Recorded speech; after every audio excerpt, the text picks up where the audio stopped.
आज की सभा में उपस्थित बेमेतरा के सभी सम्माननीय नागरिक बंधुओं, सम्माननीय माताओं बहनों, मैं आप सबका बहुत आभारी हूँ कि आप यहाँ उपस्थित हैं।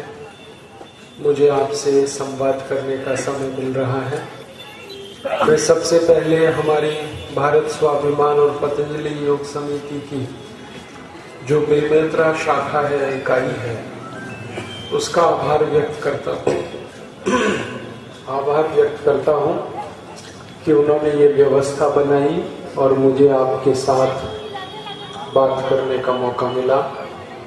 मैं आपसे भारत स्वाभिमान के विषय में कुछ बात कहने आया हूँ। परम पूजनीय स्वामी रामदेव जी ने भारत स्वाभिमान नाम का एक अभियान शुरू किया है। सारे भारत देश में ये अभियान पिछले करीब 1.25 वर्षों से चल रहा है। 5 जनवरी 2009 को ये अभियान प्रारंभ हुआ और इसकी शुरुआत हुई हरिद्वार से। अब धीरे धीरे भारत के करीब 600 जिलों तक हमारा ये आंदोलन पहुंच गया। इस समय भारत स्वाभिमान के इस आंदोलन में 2,50,000 योग शिक्षक सारे देश में अपनी सेवाएं दे रहे हैं और आने वाले 2 वर्षों में 11 लाख योग शिक्षक इस आंदोलन में और आने वाले हैं।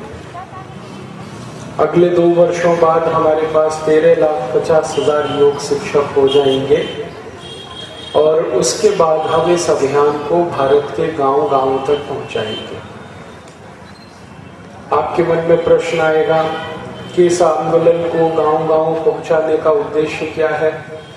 इसके 2 उद्देश्य हैं। पहला उद्देश्य है भारत देश के हर एक नागरिक को, हर एक व्यक्ति को स्वस्थ बनाना, निरोगी बनाना। हमारे भारत के नागरिकों की जो बीमारियां हैं उन सभी को दूर करना, ये हमारा पहला उद्देश्य है। और दूसरा उद्देश्य है भारत देश की जो व्यवस्था में बुराइयां आ गई हैं उनको दूर करना। जैसे गरीबी है, बेरोजगारी है, हमारे देश में बढ़ती हुई महंगाई है, भ्रष्टाचार, रिश्वतखोरी, आतंकवाद, नक्सलवाद, ऐसी बहुत सारी भारत में समस्याएं हैं, उनको भी हम हल करना चाहते हैं। एक तरफ भारत देश के नागरिकों को स्वस्थ बनाना है और दूसरी तरफ अपने देश की जो समस्याएं हैं इनका समाधान करना है। आपके मन में सवाल आएगा कि हर भारतवासी को स्वस्थ बनाने के लिए क्या करें? इसके लिए हम हर भारतवासी को योग, प्राणायाम और आयुर्वेद, इन तीनों के बारे में बताना चाहते हैं और इन तीनों की मदद से हर भारतवासी स्वस्थ हो सकता है। योग से, प्राणायाम से, आयुर्वेद से हम हर भारतवासी का इलाज कर सकते हैं। तो हम गांव-गांव जाकर लोगों को यही सिखा रहे हैं। सारे भारत देश में हर दिन हमारी 1 लाख योग कक्षाएं लगती हैं और इन 1 लाख योग कक्षाओं में 2,50,000 योग शिक्षक हर दिन लोगों को योग प्राणायाम सिखाते हैं और करोड़ों भारतवासी इस योग प्राणायाम को सीखते हैं और अपने जीवन में उससे बहुत सारा लाभ उनको मिल रहा है। पिछले 10 वर्षों से लगातार परम पूजनीय स्वामी रामदेव जी भारत के अनेक स्थानों पर शिविरों का आयोजन कर रहे हैं और उसमें बहुत सारे भारतवासी अपनी अपनी बीमारियों से ठीक हो रहे हैं। एक आस्था चैनल भी शुरू किया है जो सुबह सुबह 5 बजे से 7:30 बजे तक परम पूजनीय स्वामी जी के माध्यम से सारे देश को योग प्राणायाम सिखाता है, आस्था चैनल। और इस पर बहुत सारे योग प्राणायाम के शिविरों का कार्यक्रम आता रहता है। आपसे भी मैं यही कहने आया हूँ कि आप भी अपने जीवन में योग, प्राणायाम और आयुर्वेद का उपयोग करें और आपकी हर बीमारी के लिए उसका समाधान उसमें मिलेगा। आपके मन में ये प्रश्न आ सकता है कि योग प्राणायाम से कौन कौन सी बीमारी ठीक होती है। हमारे शरीर की हर बीमारी इससे ठीक होती है और ऐसी बहुत सारी बीमारियां जो किसी भी दवा से ठीक नहीं होती, वो योग प्राणायाम से ठीक होती है। जैसे एक बहुत खराब बीमारी है, उसका नाम है डायबिटीज। ये डायबिटीज नाम की बीमारी, शुगर की बीमारी, एलोपैथी चिकित्सा में, अंग्रेजी चिकित्सा में कभी भी ठीक नहीं होती, लेकिन योग प्राणायाम और आयुर्वेद की मदद से ये बीमारी बिल्कुल ठीक हो जाती है। इसी तरह से एक बीमारी है हाई ब्लड प्रेशर, उच्च रक्त दबाव। ये बीमारी भी एलोपैथी चिकित्सा में ठीक नहीं होती, लेकिन योग प्राणायाम और आयुर्वेद से ये भी ठीक होती है। लो ब्लड प्रेशर एक और बीमारी है, दमा है, अस्थमा है, ब्रोंकियल अस्थमा है, ट्यूबरकुलोसिस है। ऐसी बहुत सारी बीमारियां हैं जो योग प्राणायाम से बहुत जल्दी ठीक होती है, आयुर्वेद से और जल्दी ठीक होती है। तो आप सभी अपने जीवन में योग प्राणायाम और आयुर्वेद का अगर पालन करेंगे तो बहुत सारी बीमारियां आपकी ठीक होंगी। आपके मन में ये सवाल आएगा कि कौन सी बीमारी के लिए कौन सा प्राणायाम करना है और कौन सी बीमारी के लिए आयुर्वेद की कौन सी दवा लेनी है। यही आज मैं आपको बताने आया हूँ। आप अपने जेब से अगर पेन निकाल लें, कागज निकाल लें, डायरी निकाल लें और लिख लें तो आपको बहुत लाभ होगा। मैं आपको कुछ बीमारियों के बारे में बताऊंगा जिनका हम अपने योग प्राणायाम और आयुर्वेद से कैसे उपचार कर सकते हैं। हर गंभीर बीमारी, उसका इलाज हम अपने घर में ही कर सकते हैं। हमारे भारत में करीब 100 करोड़ लोग बीमार हैं इस समय। 120 करोड़ की हमारी आबादी है और 100 करोड़ भारतवासी बीमार हैं। 5 करोड़ 70 लाख भारतवासियों को डायबिटीज का रोग है, 4 करोड़ 80 लाख भारतवासियों को हृदय रोग है, करीब 8 करोड़ भारतवासियों को कैंसर है, 12 करोड़ भारतवासियों को आंखों के भिन्न भिन्न रोग हैं, 14 करोड़ भारतवासियों को दमा अस्थमा है, ट्यूबरकुलोसिस है, 17 करोड़ भारतवासियों को घुटनों का दर्द, कमर का दर्द है, 20 करोड़ भारतवासियों को high blood pressure, low blood pressure है और 40 करोड़ माताएं हमारे देश में हैं जिनको खून की कमी का रोग है, एनीमिया। अपने देश में बीमार लोग बहुत हैं और दूसरी समस्या ये है कि बीमारियों का इलाज करने के लिए बहुत सारे पैसे खर्च होते हैं और भारत में जो गरीब लोग हैं वो पैसे खर्च नहीं कर सकते, तो इस बीमारियों में बहुत सारे लोग बिना इलाज के ही मर जाते हैं। आजकल भारत में बीमारियों का इलाज बहुत महंगा है और महंगे इलाज के चक्कर में ज्यादा लोग अपना इलाज नहीं कर पाते। तो हमने ये सोचा है कि हर भारतवासी को कुछ ऐसा इलाज बताया जाए जो बिना पैसे के आसानी से हो सके। तो मैं आज आपको बहुत सारी बीमारियों के ऐसे ही इलाज बताऊंगा जिसमें पैसा भी खर्च नहीं हो और बीमारी भी ठीक हो। मैं शुरू करता हूँ डायबिटीज से। डायबिटीज सबसे खराब रोग है जो इस समय भारत में फैल रहा है। थोड़ी देर पहले मैंने कहा 5 करोड़ 70 लाख लोगों को ये रोग हो चुका है और 3 करोड़ को होने वाला है। और ये रोग में हमारे अंग्रेजी एलोपैथी में एक ही दवा है जिसका नाम है इंसुलिन। और ये इंसुलिन इंजेक्शन के माध्यम से कोई लेता है, कोई गोली के माध्यम से। लेकिन ये इंसुलिन है ना, ये बहुत खराब है। ये क्या करती है, लगातार अगर कोई व्यक्ति इंसुलिन लेता रहे तो दोनों उसके गुर्दे खराब हो जाते हैं, लीवर खराब हो जाता है।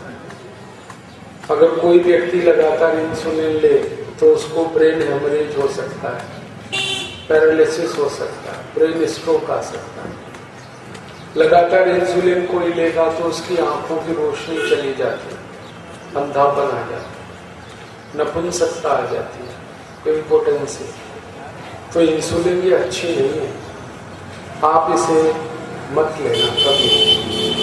अगर आपको कभी डायबिटीज हो, शुगर की बीमारी हो, तो इंसुलिन मत लेना। और अगर आपके परिचय में कोई व्यक्ति है, उसको भी मत लेना, क्योंकि अगर कोई व्यक्ति को इंसुलिन देने की आदत आपने डाल दी, बहुत जल्दी उसकी मृत्यु हो जाएगी। इंसुलिन शरीर को अंदर से पूरा खोखला कर देती है।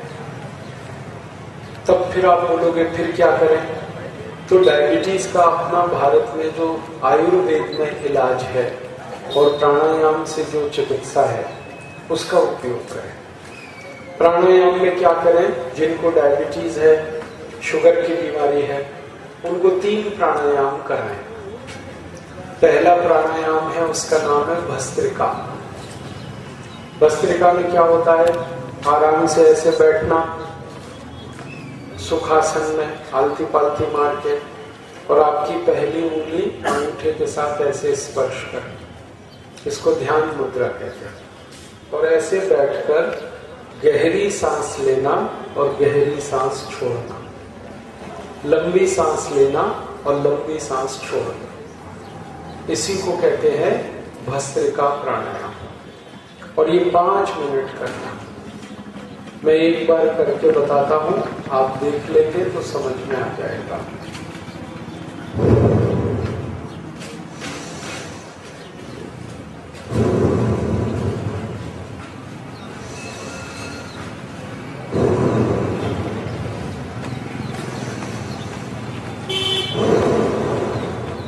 बस ऐसे करते रहिए 5 मिनट के लिए। ये भस्त्रिका प्राणायाम हर उस व्यक्ति को करना है जिसको शुगर की और डायबिटीज की बीमारी है। दूसरा प्राणायाम करना है, उसको कहते हैं कपालभाति। कपालभाति में क्या होता है? हमारी सांस को झटके से बाहर निकालना, ताकत के साथ। और जब सांस बाहर निकलेगी तो पेट अंदर जाएगा। सांस बाहर निकालने पे ही ध्यान देना है, लेने के लिए चिंता नहीं करनी, वो शरीर अपने आप ले लेगा। बस निकालने पे ध्यान देना है। कैसे होता है? एक बार करके दिखाता हूँ, आप सब कर पाएंगे इसको।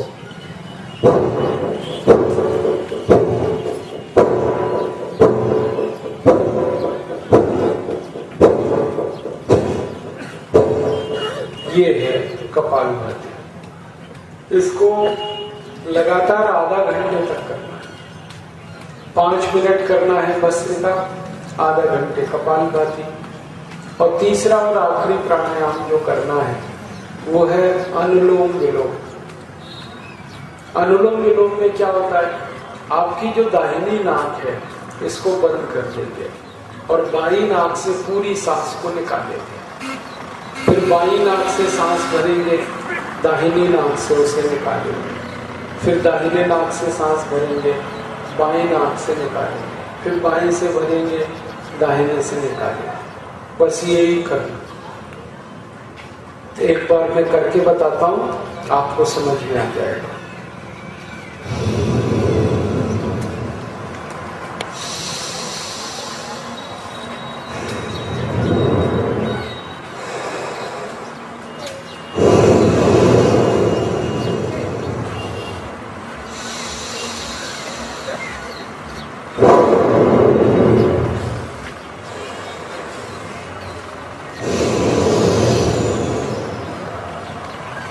इसको हम लगातार आधा घंटे कर सकते हैं। तो 5 मिनट करना भस्त्रिका, आधा घंटे करना कपालभाति, आधा घंटे करना अनुलोम विलोम। ये 3 प्राणायाम हम करेंगे नियमित हर दिन। तो इससे डायबिटीज की बीमारी, शुगर की बीमारी बहुत जल्दी ठीक होगी। कोई भी लगातार 1 से 1.5 महीने ये कर लेगा, बिल्कुल ठीक हो जाएगा। अब इसके साथ में आप चाहें तो एक आयुर्वेद की दवा भी खा सकते हैं डायबिटीज के, और वो दवा आप अपने घर में ही बना लो। घर में हमारे आयुर्वेद की बहुत सारी दवाएं हैं, उनको मिलाकर ये दवा बन जाएगी। कैसे बनेगी? इसका आप सूत्र लिख लो, फॉर्मूला लिख लो। 100 ग्राम लेना मेथी का दाना। मेथी दाना सबके घर में है, वो 100 ग्राम लेना। उसको धूप में सुखाकर पत्थर में पीस लेना। मेथी दाने को धूप में सुखाएं 2-3 दिन, फिर उसको पत्थर में पीस लें। तो ये एक दवा है। फिर इसमें एक दूसरी दवा मिलानी है, तेज पत्ता। 100 ग्राम तेज पत्ता। हमारे घर में है तेज पत्ता, हम इसको मसाले में डालते हैं। तो 100 ग्राम तेज पत्ता, इसको भी धूप में सुखाकर पत्थर में पीस लें। फिर तीसरी दवा है जामुन की गुठली, जामुन का बीज। जामुन का जो फल होता है उसको खाने के बाद अंदर का जो बीज निकलता है उसको धूप में सुखा लेना और धूप में सुखा के उसको पत्थर में पीस के पाउडर बनाना। और इसकी मात्रा होगी 150 ग्राम, 150 ग्राम। 100 ग्राम मेथी का दाना, 100 ग्राम तेज पत्ता, 150 ग्राम जामुन का बीज। और चौथी एक दवा है, वो है बेलपत्र। शंकर भगवान को जो अर्पित करते हैं बेलपत्र का पत्ता, वो लेना 250 ग्राम, 250 ग्राम। और उसको धूप में सुखाकर उसको भी पत्थर में पीस के पाउडर बना लें। तो 250 ग्राम बेलपत्र पाउडर, 150 ग्राम जामुन के बीज का पाउडर, 100 ग्राम मेथी दाने का पाउडर और 100 ग्राम तेज पत्ता पाउडर। ये चारों को पीसकर आपस में मिला देना। अब यही दवा है डायबिटीज की। इसको खाएंगे कैसे? 1 चम्मच ये दवा सवेरे गर्म पानी के साथ लेना, नाश्ता करने से 1 घंटे पहले। और 1 चम्मच दवा शाम को लेना, खाना खाने से 1 घंटे पहले। दिन में 2 बार ये दवा लेनी है, सुबह शाम। नाश्ते से 1 घंटे पहले सुबह और शाम को खाने से 1 घंटे पहले। और हर बार गर्म पानी से लेना। ये दवा अगर आप 1.5-2 महीने खाएंगे, उतने में ही आपकी डायबिटीज ठीक हो जाएगी। बहुत अच्छी दवा है। हजारों लाखों लोगों को इस दवा ने अच्छे से ठीक कर दिया। तो प्राणायाम करना है, 3 प्राणायाम। पहला भस्त्रिका, दूसरा कपालभाति, तीसरा अनुलोम विलोम। भस्त्रिका 5 मिनट, कपालभाति आधे घंटे, अनुलोम विलोम आधे घंटे और इसके साथ में ये वाली दवा। इससे शुगर बिल्कुल ठीक हो जाती है, 1.5-2 महीने में ही ठीक हो जाए। और जब आपकी शुगर ठीक हो जाए, एक बार जांच करा लेना, ब्लड टेस्ट करा लेना। तो डॉक्टर अगर ऐसा बोलता है कि शुगर ठीक हो गई, तो ये दवा तो बंद कर देना, फिर दवा ज्यादा लेने की जरूरत नहीं है। लेकिन प्राणायाम को चालू रखना, प्राणायाम बंद नहीं करना। तो इसका फायदा क्या होगा? अगर आपने प्राणायाम हमेशा करते रहे आप, तो दूसरी बार कभी भी आपको डायबिटीज की बीमारी नहीं होगी। इसका फायदा है। दवा बीमारी को ठीक कर देगी, लेकिन प्राणायाम से गारंटी इस बात की है कि दोबारा कभी भी ये बीमारी नहीं होगी। और इसमें खर्चा क्या आएगा? प्राणायाम करने में तो कोई पैसे खर्च नहीं होंगे। और ये जो दवा मैंने बताई है, ये 25 रुपए में बन जाएगी। अगर आप 100 ग्राम मेथी दाना खरीदेंगे, 6-7 रुपए में आएगा। 100 ग्राम तेज पत्ता खरीदेंगे, 10-12 रुपए का आएगा। 100 ग्राम अगर जामुन के बीज को भी खरीदेंगे, 3-4 रुपए में मिल जाता है। और 250 ग्राम बेलपत्र का पत्ता, ये तो बिल्कुल मुफ्त में मिलेगा। तो इस दवा को बनाने में 25 रुपए खर्च होता है बस। और उतने खर्चे में जितनी दवा बनेगी वो 3 महीने चलेगी। और 3 महीने की दवा में आप बिल्कुल ठीक हो जाएंगे। ये बहुत सस्ता इलाज है डायबिटीज का, शुगर का। अब इसमें आप ये पूछोगे कि इसका परहेज क्या है? इसमें एक ही परहेज है। जिनको ये डायबिटीज की बीमारी है वो लोगों को एक चीज हमेशा नहीं खानी, उसका नाम है चीनी। चीनी का परहेज, चीनी नहीं खा सकते। क्यों? क्योंकि चीनी बहुत खतरनाक जहर है और ये कभी भी डायबिटीज को ठीक नहीं होने देता। ये जो चीनी बनती है ना, इसमें सबसे खराब एक जहर मिलाया जाता है, उसका नाम है सल्फर।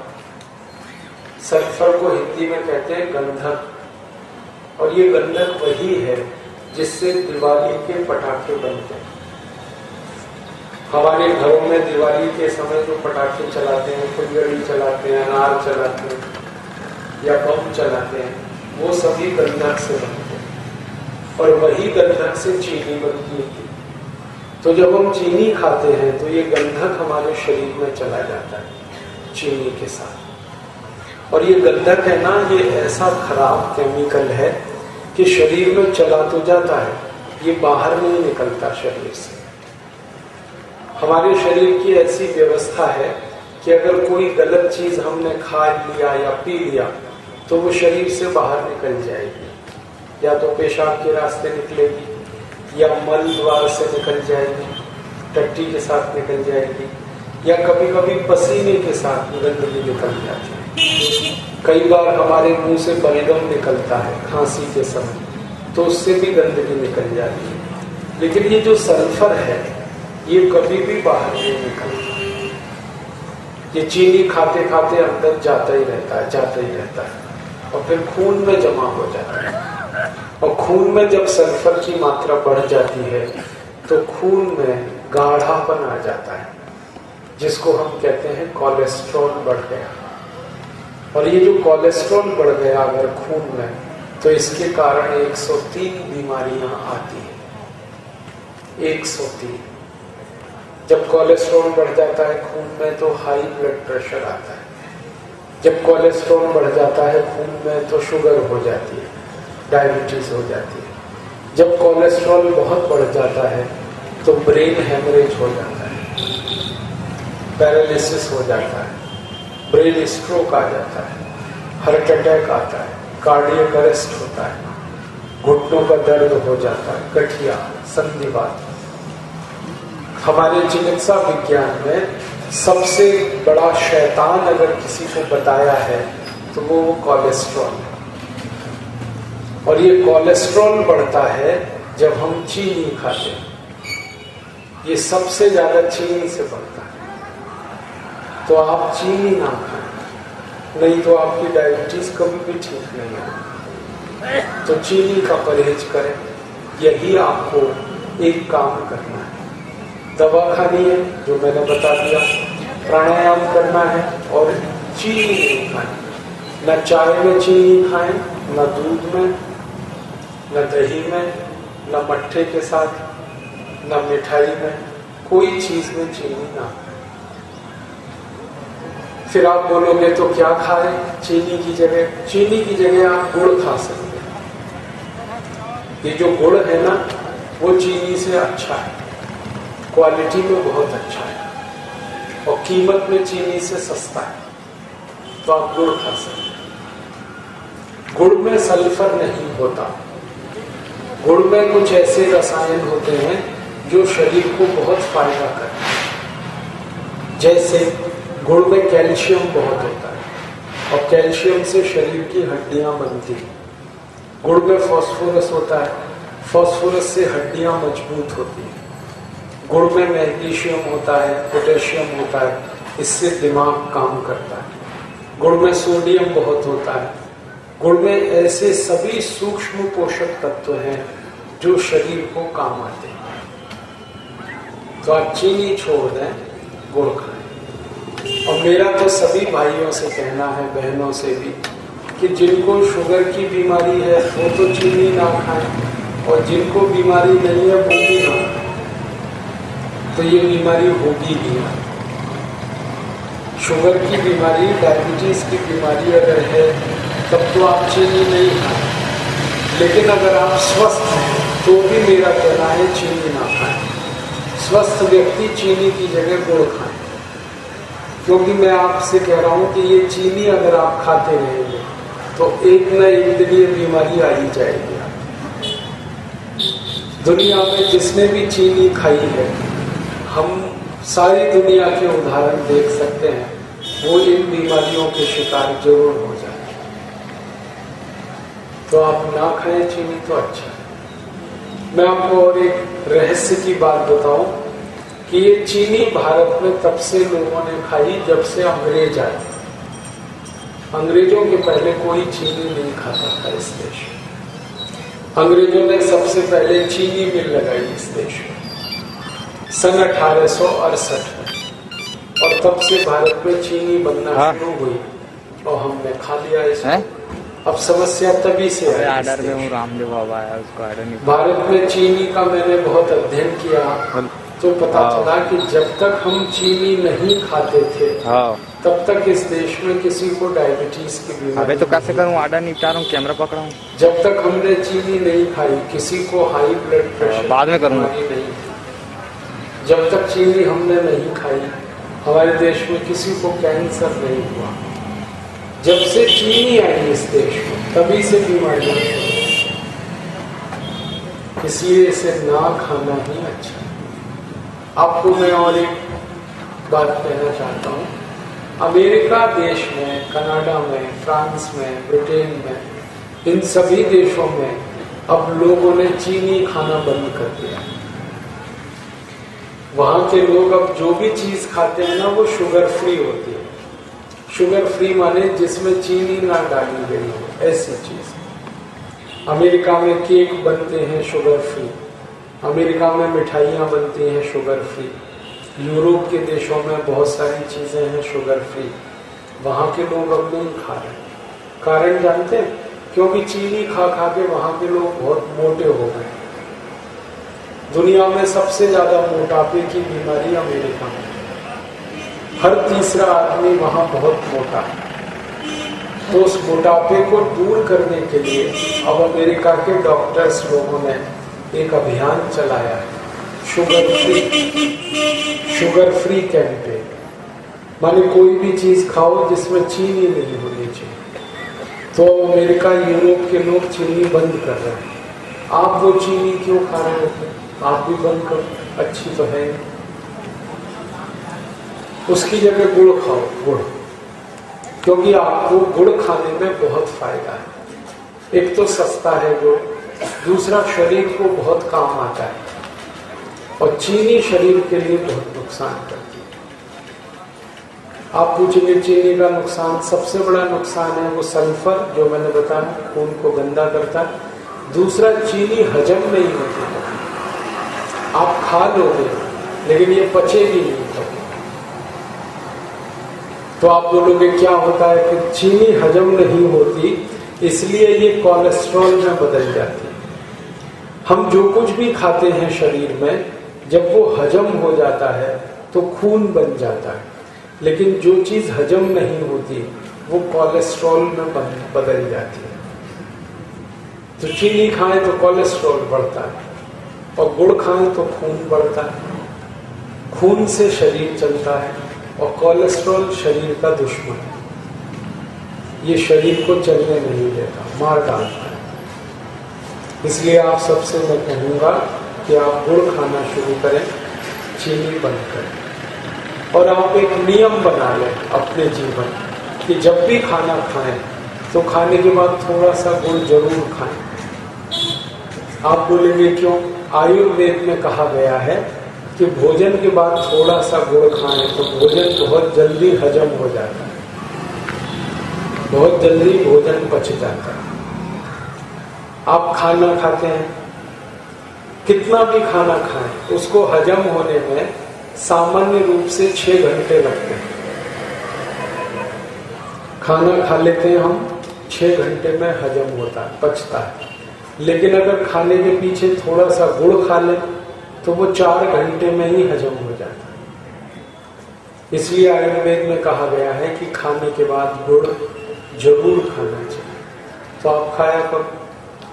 और मेरा तो आपसे कहना है कि अगर चाय पीनी है तो गुड़ की पियो, दूध पीना है गुड़ से पियो, दही खाना है गुड़ का खाओ, मिठाई खानी है गुड़ की बनाओ, हलवा बनाना है गुड़ का बनाओ, लड्डू बनाने हैं गुड़ के बनाओ, पेड़ा बनाना है गुड़ का बनाओ, कोई भी मिठाई गुड़ की। तो दो फायदे हैं। पहला फायदा है कि पैसे बचेंगे क्योंकि गुड़ सस्ता है चीनी की तुलना में, और दूसरा फायदा है शरीर को ताकत मिलेगी।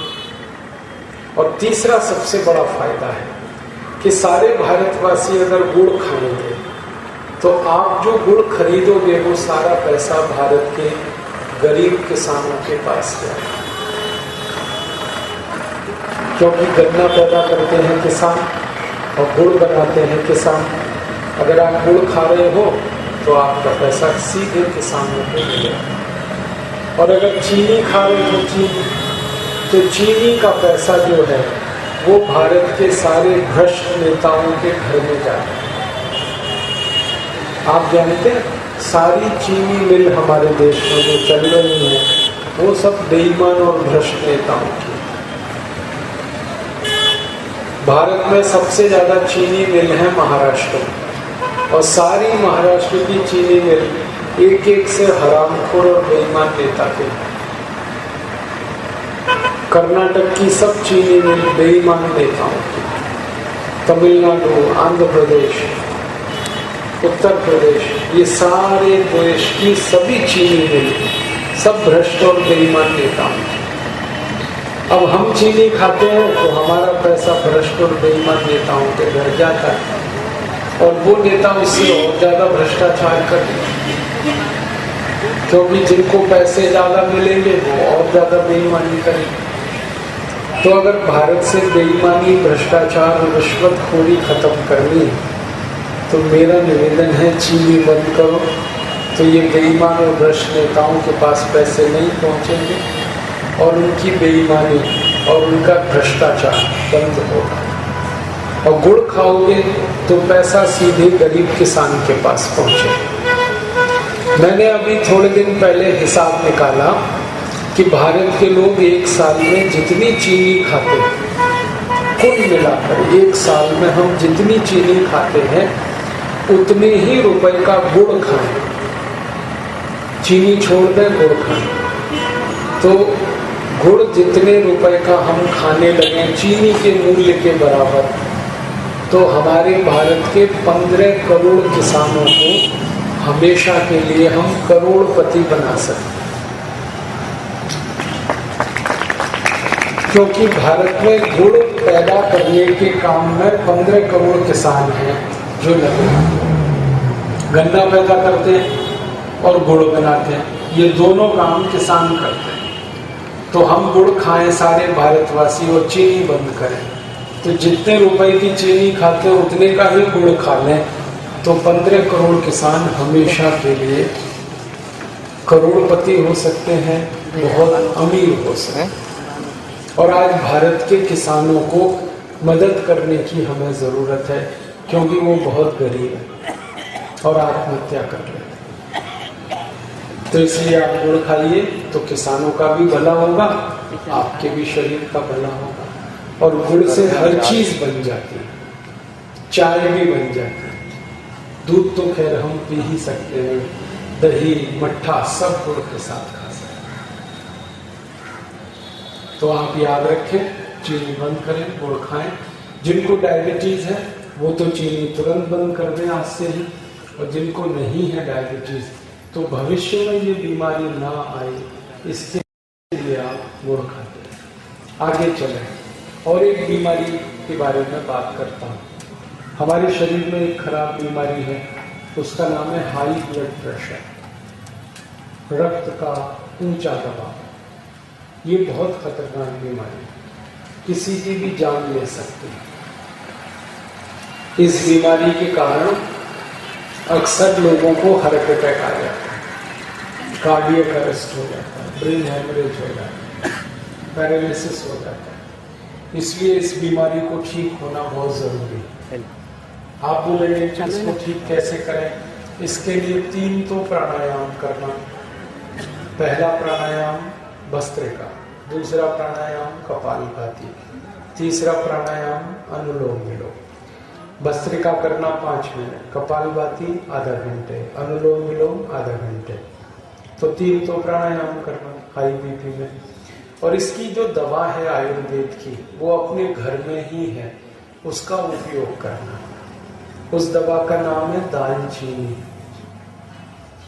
ये दालचीनी जो हम अपने घर में मसाले के रूप में इस्तेमाल करते हैं, ये हाई बीपी की बहुत अच्छी दवा है। कैसे उपयोग करें? दालचीनी को धूप में सुखा लो 2-4 दिन, और जब वो सूख जाए तो उसको पत्थर में पीस के पाउडर बना लो। तो दालचीनी का पाउडर बन गया। इसको शहद मिला के गर्म पानी के साथ खाओ। आधा चम्मच दालचीनी पाउडर, आधा चम्मच शहद, दोनों मिलाओ, गर्म पानी से सवेरे खाली पेट खाओ। इससे हाई ब्लड प्रेशर बहुत जल्दी ठीक हो जाए। अगर कोई व्यक्ति ये कहे कि शहद नहीं है घर में, तो खाली दालचीनी पाउडर गर्म पानी से खा लो। शहद थोड़ा महंगा है, गरीब आदमी नहीं खरीद पाते उसको, तो आप आधा चम्मच दालचीनी ले लो और गर्म पानी में मिला के पी लो, या पहले पाउडर खा लो, पीछे से गर्म पानी पी लो। इससे भी हाई ब्लड प्रेशर ठीक हो जाए। और एक अच्छी दवा बताता हूँ हाई ब्लड प्रेशर के लिए, उसका नाम है मेथी दाना। आधा चम्मच मेथी दाना ले लो और 1 गिलास गर्म पानी में रात को इसको मिला दो। मेथी दाना आधा चम्मच, उस पानी को पी लो, और जो मेथी दाना है उसमें उसको चबा के खा लो। तो इससे भी हाई ब्लड प्रेशर बहुत जल्दी ठीक होता है। बहुत अच्छी दवा है ये हाई ब्लड प्रेशर। और ये जो मेथी दाना है ना, इससे डायबिटीज भी ठीक होती है। अगर किसी को हाई ब्लड प्रेशर भी है और डायबिटीज भी है, उसके लिए तो ये बहुत अच्छी दवा है। दोनों बीमारियों को ये ठीक करता है। तीसरी एक दवा है अपने घर में हाई ब्लड प्रेशर के लिए, वो दवा है अर्जुन की छाल। अर्जुन का पेड़ होता है, आप सभी ने देखा होगा, छत्तीसगढ़ में तो हर जगह मिल जाता है। अर्जुन के पेड़ में छाल उतरती है। छाल तो आप समझते हैं, पेड़ का जो तना होता है उसमें से सूखी लकड़ी निकलती है, उसको छाल कहते हैं। उसको धूप में सुखा लें। बाजार में भी ये मिल जाती है अर्जुन की छाल, 20 से 25 रुपए किलो मिलती है। तो अर्जुन की छाल धूप में सुखाएं, 2-3 दिन में सूख जाती है। फिर पत्थर में पीस के उसका पाउडर बनाएं और उसको आधा चम्मच गर्म पानी के साथ खाएं। आधा गिलास गर्म पानी, आधा चम्मच अर्जुन की छाल।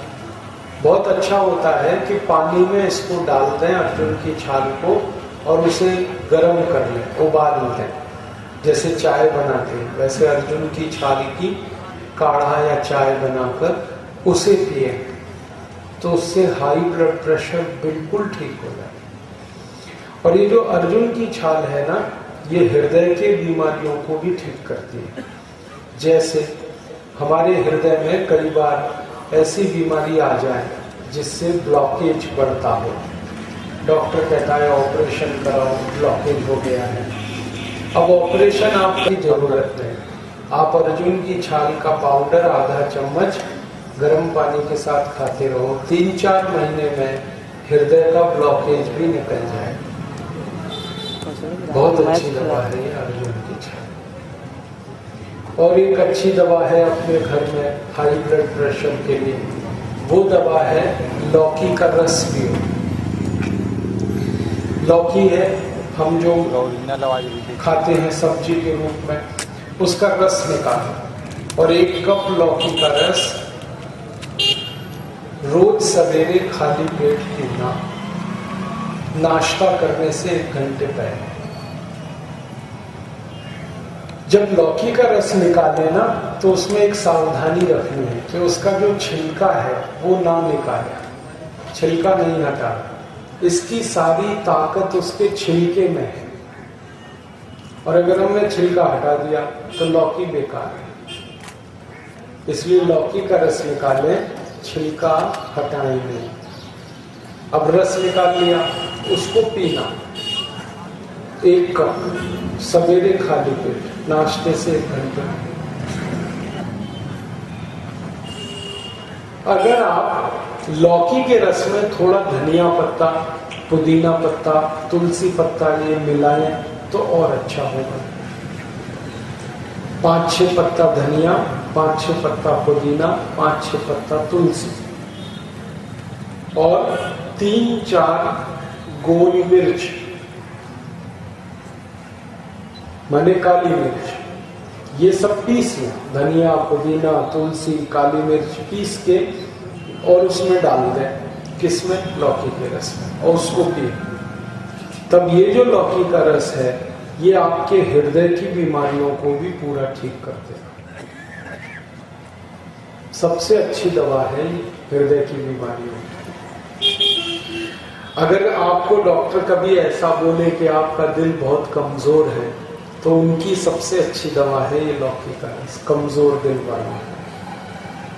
अगर आपको डॉक्टर ने बोला कि हृदय में ब्लॉकेज है, उसकी ये सबसे अच्छी दवा है लौकी का रस। आगे चले, और एक अच्छी दवा बताता हूं आपको हाई बीपी के लिए। वो दवा है बेलपत्र के पत्ते। हम जो बेलपत्र के पत्ते शंकर भगवान को अर्पित करते हैं, वो बेलपत्र के पत्ते हाई ब्लड प्रेशर की बहुत अच्छी दवा है। कैसे उपयोग करें इसका? 5 बेलपत्र के पत्ते ले लें, पत्थर में पीस के उसकी चटनी बनाएं और उस चटनी को 1 गिलास पानी में डाल के गर्म करें और पानी को इतना गर्म करें कि पानी आधा हो जाए, फिर उसको ठंडा करके पिए। इससे हाई ब्लड प्रेशर सबसे जल्दी ठीक होता है। जो लोगों को 20-20 साल से हाई बीपी की बीमारी है वो 2 महीने में ही ठीक हो जाती है इससे, बेलपत्र के पत्ते से। और ये बेलपत्र का पत्ता बहुत काम का है। ये हाई ब्लड प्रेशर को ठीक करता है, ये डायबिटीज को भी ठीक करता है, शुगर को भी ठीक करता है।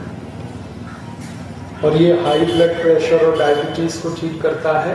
यही बेलपत्र जो है कोलेस्ट्रॉल को भी ठीक करता है।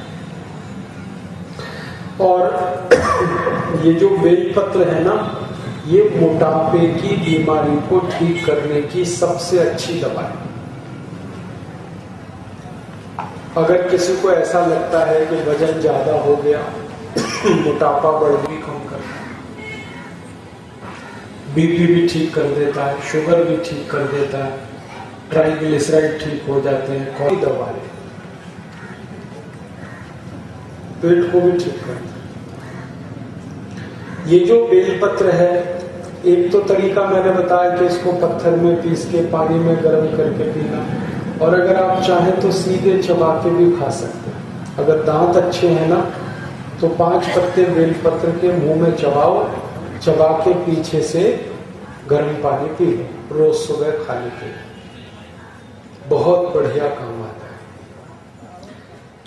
मेरा आपसे एक छोटी सी दरखास्त है, निवेदन है कि जब आप शंकर भगवान के मंदिर में जाते हैं और ये बेलपत्र का पत्ता चढ़ाते हैं तो उसको मंदिर में छोड़ना नहीं। बेलपत्र को शंकर जी को स्पर्श करा के उसे वापस ले आना, क्योंकि वो आपकी दवा है। हम क्या करते हैं, मंदिर में छोड़ देते हैं, पुजारी उसको दूसरे दिन इकट्ठा करके कचरे की पेटी में फेंक देते हैं। मैंने एक बार हिसाब निकाला था कि भारत में श्रावण का महीना जब आता है, सावन का महीना, तो उसमें जितने सोमवार आते हैं सभी सोमवार को भारतवासी हजारों मीट्रिक टन बेलपत्र चढ़ाते हैं और वो सारा बेलपत्र जो है कूड़े के डिब्बे में चला जाता है। मैंने हिसाब जोड़ा था कि सावन के महीने में जितना बेलपत्र हम शंकर जी को चढ़ाकर कचरे के डिब्बे में फेंकते हैं, अगर उतना बेलपत्र इकट्ठा कर लें तो 20 करोड़ भारतवासियों का हाई ब्लड प्रेशर ठीक कर सकते हैं इससे। तो मेरी आपसे ये विनती है कि आप जब शंकर जी के मंदिर में जाते हैं तो बेलपत्र उनको स्पर्श करिए और वापस ले आइए और खा लीजिए। ये शंकर जी का प्रसाद है।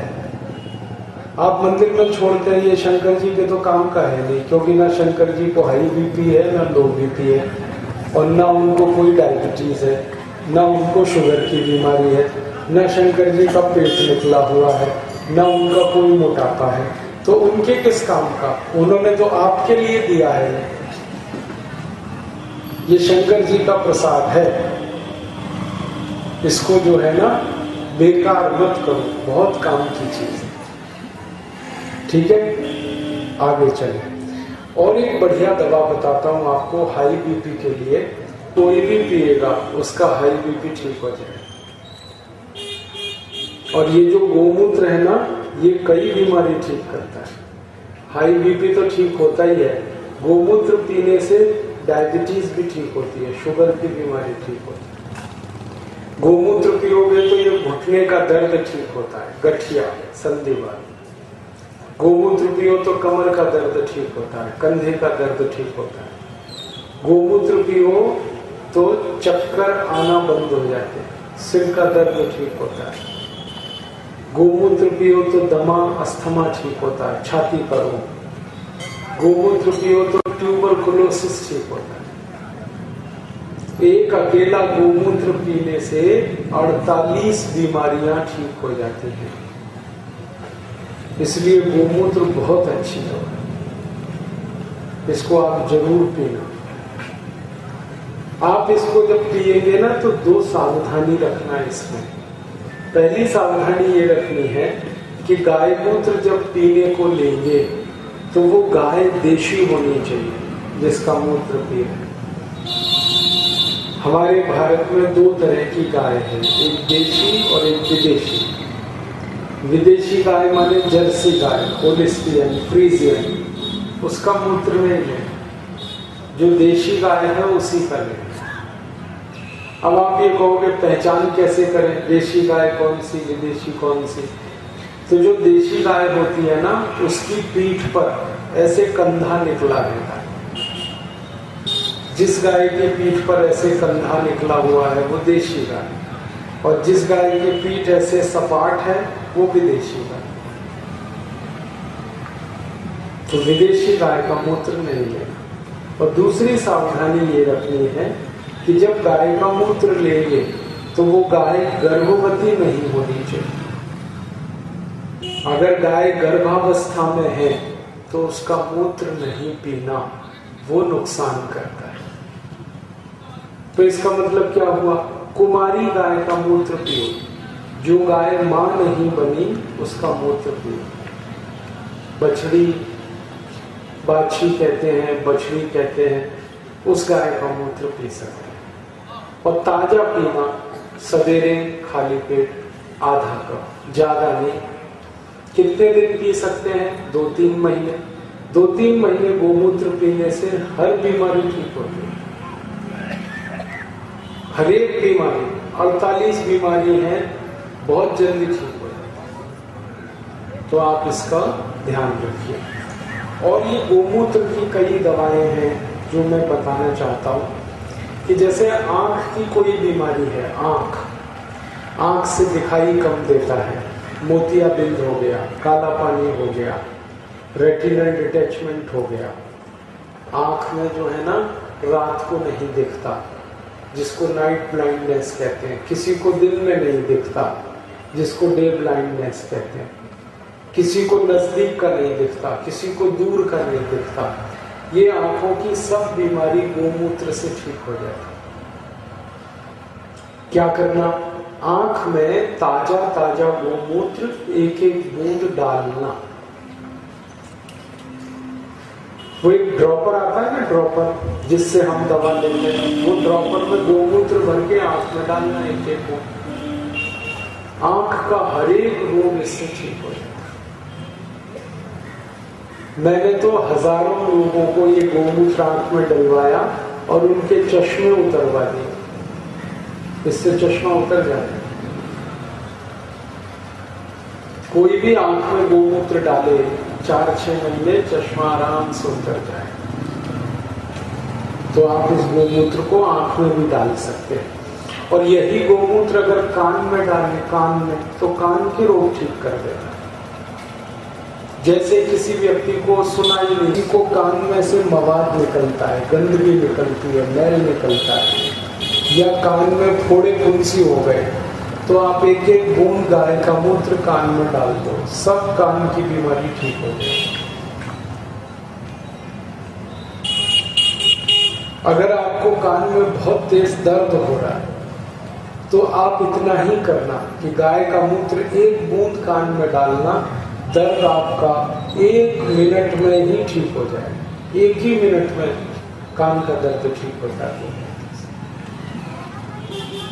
तो ये गोमूत्र पी भी सकते हैं, आंख में भी डाल सकते हैं, कान में भी डाल सकते हैं।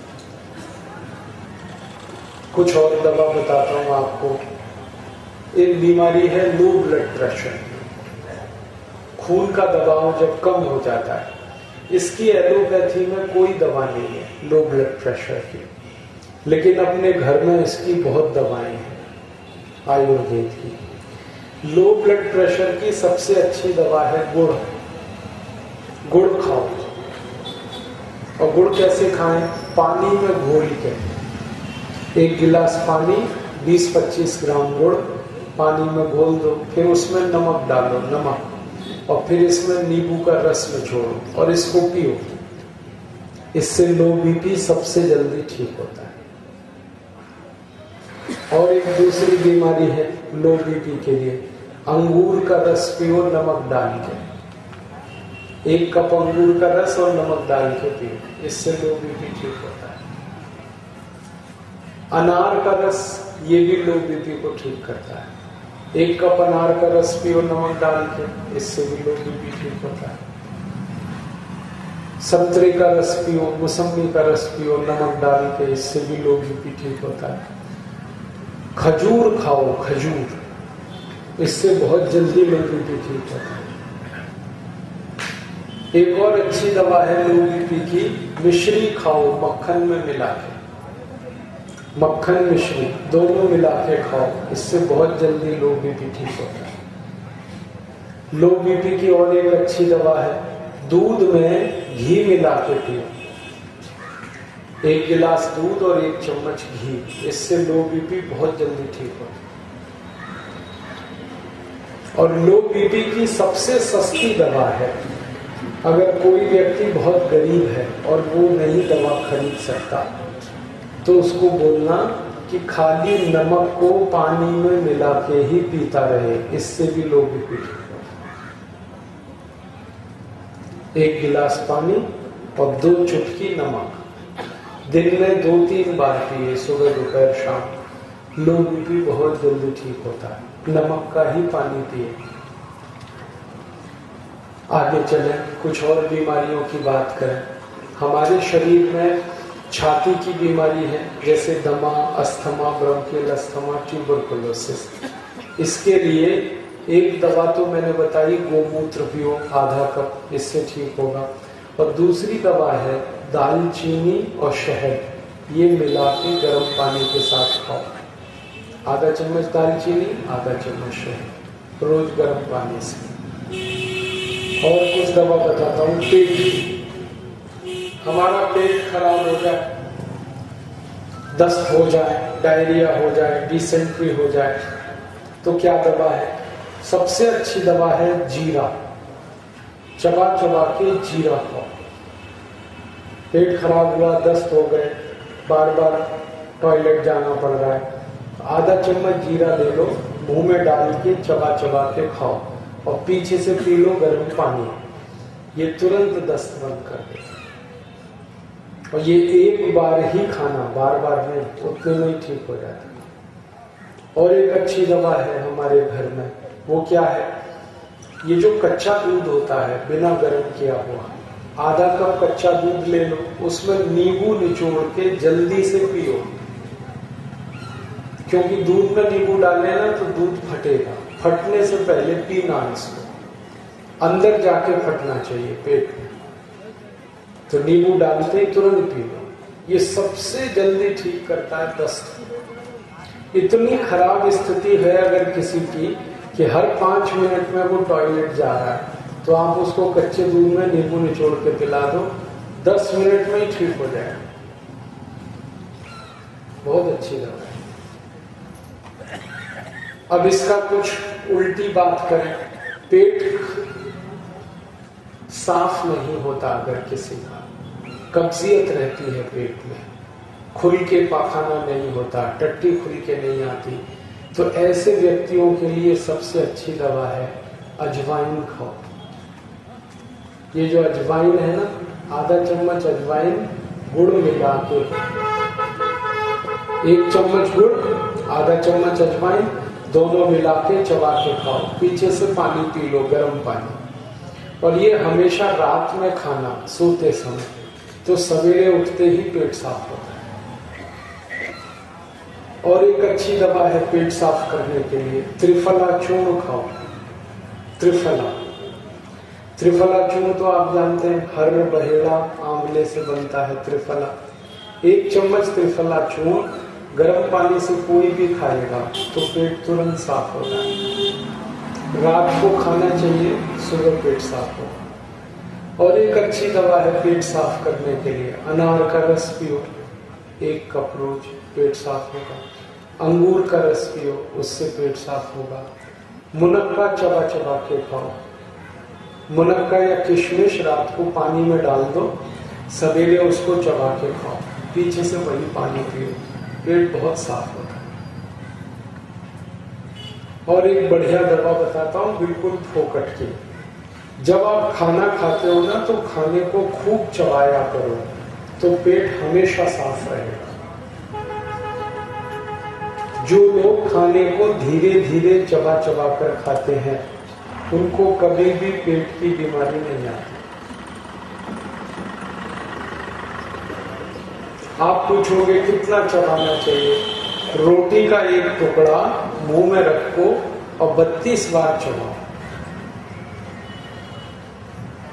हमारे 32 दांत है ना, तो 32 बार चबाओ। धीरे धीरे जितना चबा के खाओगे, कभी भी पेट खराब नहीं होगा। ये सबसे अच्छा तरीका है पेट अच्छा रखने के लिए। और दूसरा एक तरीका और है, पानी को हमेशा घूट घूट भर के पिया करो, गटागट पानी मत पिया करो कभी भी। ये जो लोग गटागट पानी पीते हैं ना, सबको घुटनों का दर्द आता है, संधिवात होता है, गठिया होता है, पेट खराब होगा, कब्जियत होगी, कॉन्स्टिपेशन होगा। ये गटागट पानी पीना अच्छा नहीं होता। पानी को घूट घूट पीना चाहिए, जैसे चाय पीते हैं ऐसे पानी पीना चाहिए, दूध पीते हैं गर्म दूध, ऐसे पानी पीना चाहिए। तो पानी को घूट घूट पियो और खाने को तीनों को मिला लो पाउडर बना के, और इसको गर्म पानी से ले दो 1 चम्मच रोज सुबह खाली पेट,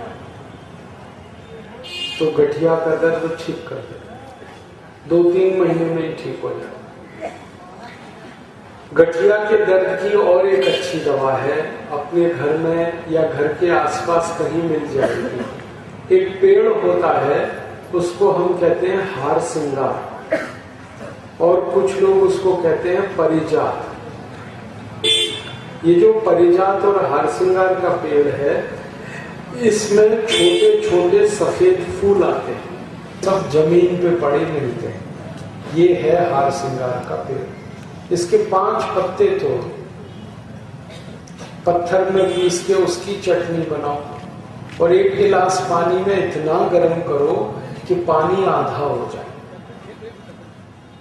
फिर उसको ठंडा करके पी लो। ये गठिया रोग की सबसे अच्छी। अगर किसी को 20 साल से गठिया रोग है, 20 साल से 25 साल से 30 साल से, तो इसी से ठीक हो जाए और 2 महीने में ठीक हो जाए। मिलेश ना मेरे आदमी नहीं बहुत अच्छी है। और एक दवा बताता हूँ गठिया रोग की। बोली बुला लो, बताइए सब फोन नहीं उठाते, भैया लगाते तेज जाके लेकर गठिया रोग की और एक अच्छी दवा है मूल चूना धोखा देने वाला खाओ, आदमी चूना। मूल बहुत नफरत ये जो पान में चूना खाते हैं ना, ये काबुली से गठिया बोलते सुबह है कि 9 बजे 9:30 बजे हैं। कैसे हर बात का खाते बोलते हैं? हैं गेहूं शाम के को है दाने के पीते बराबर चूना हर बात रात के दही में मिला फोन के कर खाया। दिला देते हैं। आधा कप दही और गेहूं के दाने के बराबर चूना। दही ताजा होना चाहिए, खट्टा नहीं। और अगर दही नहीं खा सकते किसी कारण से, तो चूने को दाल में मिला के खाओ। 1 कटोरी दाल और गेहूं के दाने के बराबर चूना।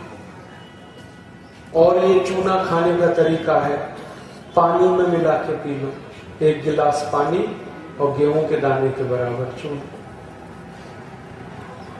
तो चूना खाओ तो गठिया, घुटने का दर्द, कमर का दर्द, कंधे का दर्द, जोड़ों का दर्द सब ठीक हो। और ये जो चूना है ना, ये 70 बीमारियों में काम आता है। माने अकेला चूना 70 बीमारियां ठीक कर देता है। जैसे किसी को बहुत खतरनाक एक रोग होता है जॉन्डिस, पीलिया, हेपेटाइटिस, उसकी सबसे अच्छी दवा है चूना। जिनको पीलिया हो जाता है उनको गन्ने के रस में चूना पिलाओ। 1 गिलास गन्ने का रस ले लो, गेहूं के दाने के पड़ जाते। और यही चूना बहुत अच्छी दवा है हमारे किसी भी ऐसे भाई को जिसको वीर्य में शुक्राणु नहीं बनते। नपुंसकता की बीमारी अगर किसी को है, वीर्य में शुक्राणु नहीं बनते, ऐसे किसी भी भाई को कहो कि गन्ने के रस में चूना पिए। 1 गिलास गन्ने का रस, गेहूं के दाने के बराबर चूना। कितने दिन पीना है? कम से कम 1 साल। और ये जो चूना है ना, ये बहुत अच्छी दवा है हर एक ऐसे बच्चे के लिए जिसकी लंबाई नहीं बढ़ती।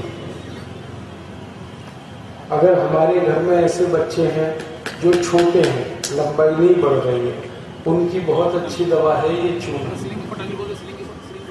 कैसे खाएंगे? गेहूं के दाने के बराबर चूना दही में मिला कर खाएंगे। और ये चूना क्या करता है?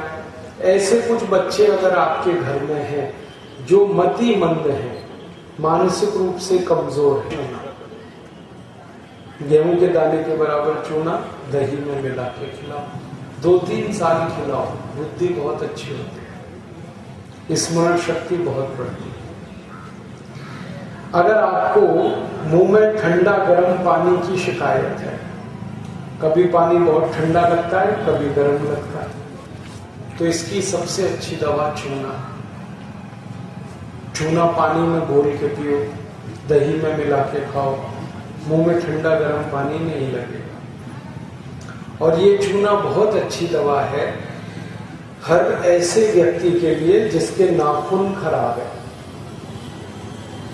जिनके नाखून खराब है उनकी दवा है चूना।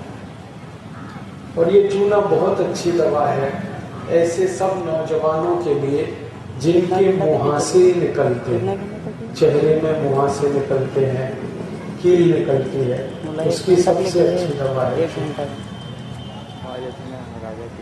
माताओं को एक बात बताना चाहता हूँ कि हमारे घर में जब किसी माँ की उम्र 50 वर्ष पूरी हो जाए और उसका मासिक धर्म बंद हो जाए तो उसको चूना सबसे अच्छी है। जिन माताओं का मासिक धर्म बंद होता है उनको चूना खिलाना चाहिए, गेहूं के दाने के बराबर, दही में, नहीं तो दाल में, नहीं तो पानी।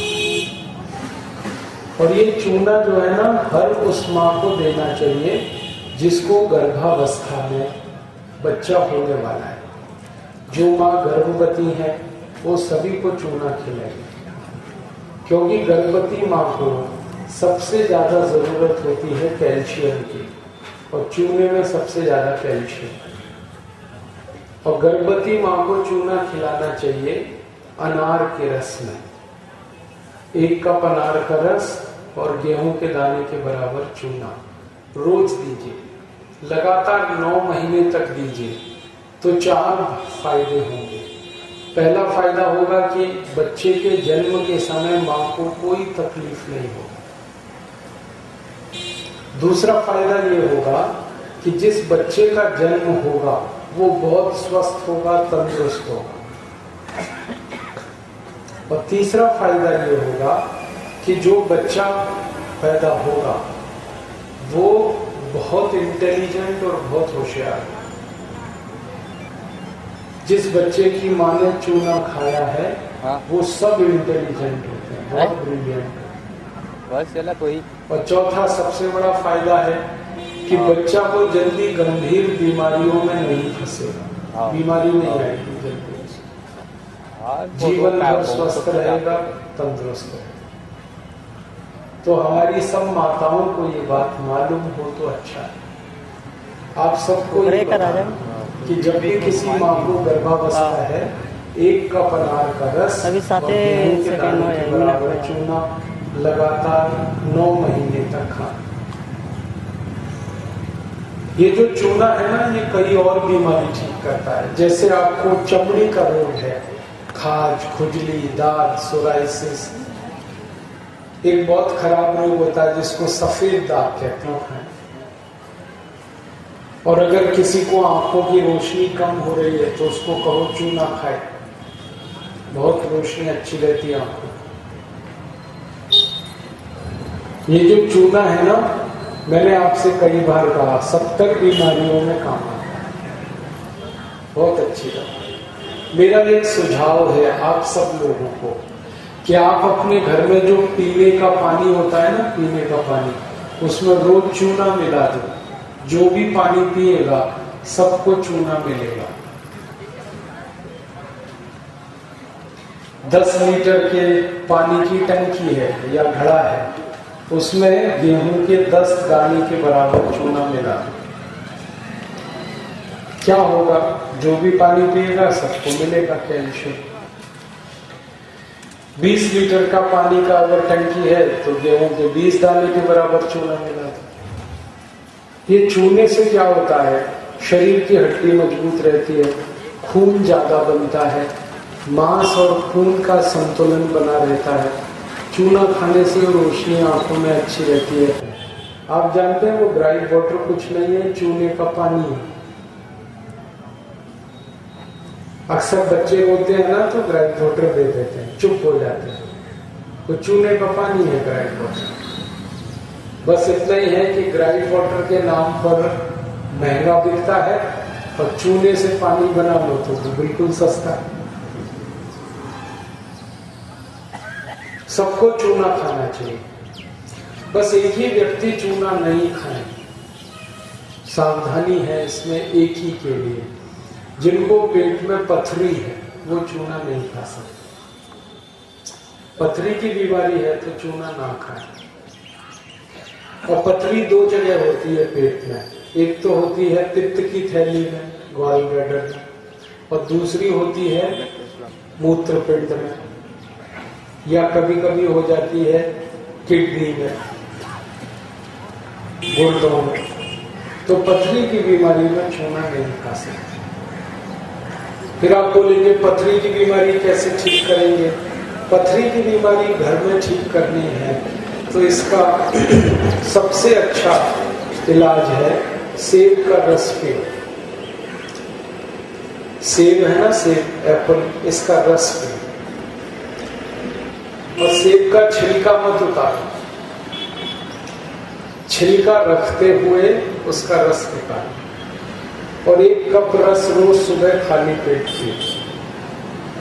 4-6 महीने किसी ने भी सेब का रस पिया तो उसके पित्त की थैली की पथरी पूरी ठीक हो जाएगी।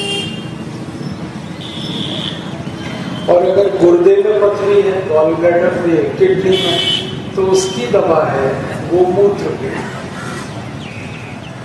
आधा कप गोमूत्र रोज पी लो सुबह सुबह, 3-4 महीने में पथरी टूट के निकल जाए।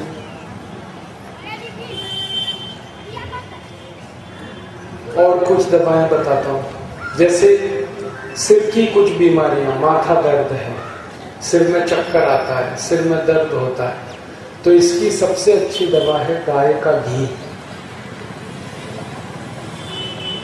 कैसे उपयोग करना? गाय का घी गर्म करो हल्का, और गर्म करके उसको एक एक बूंद नाक में डाल के सो जाओ। रात को सोते समय गाय का घी हल्का गर्म करके एक एक बूंद दोनों नाक में डाल के सो। इससे सिर दर्द बिल्कुल ठीक होता है। और गाय का घी नाक में जब डाले ना, तो नाक से खून निकलने की बीमारी तुरंत ठीक होती है। कई बार आपने देखा है ना, कई लोगों के नाक से खून निकलता है।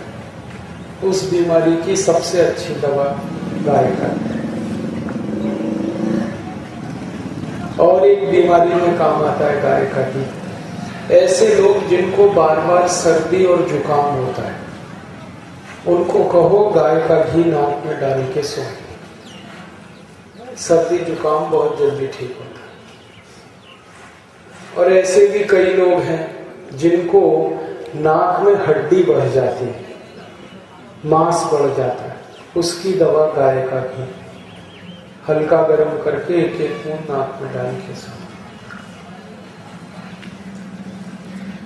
कई बार ऐसे लोग हैं जो रात को सोते समय नाक से आवाज निकालते हैं, जिनकी नाक बजती है और बहुत आवाज आती है, उनको बोलो गाय का घी नाक में डाल के सो। बहुत अच्छी बात। एक बहुत खराब बीमारी होती है साइनस। साइनस की बहुत अच्छी दवा है गाय का घी। और एक बीमारी है इस्नोफीलिया, उसकी बहुत अच्छी नाक से छींक बहुत आती है, उसकी बहुत अच्छी दवा है गाय का घी। और अगर किसी को लकवा मार जाए, पैरालिसिस हो, तो उसकी भी दवा है गाय का घी। बहुत अच्छी दवा है ये गाय का। और एक अच्छी दवा बताता हूं। एक बहुत खराब बीमारी होती है साइनस। साइनस की बहुत अच्छी दवा है गाय का घी। और एक बीमारी है इस्नोफीलिया, उसकी बहुत अच्छी नाक से छींक बहुत आती है, उसकी बहुत अच्छी दवा है गाय का घी। और अगर किसी को लकवा मार जाए, पैरालिसिस हो, तो उसकी भी दवा है गाय का घी। बहुत अच्छी दवा है ये गाय का। और एक अच्छी दवा बताता हूं। ये गेंदे का फूल है ना, ये बहुत अच्छी दवा है। शरीर में कहीं भी चोट लगे और खून निकले, तो इस गेंदे के फूल को पीसकर चटनी बनाकर लगा दो, तुरंत खून निकलना पड़ता है।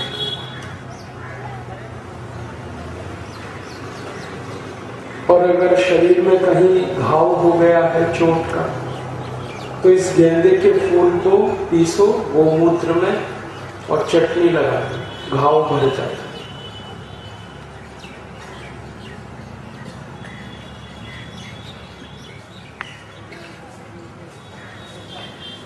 और एक दवा बताता हूं। किडनी खराब हो जाए किसी की, किडनी फेल हो,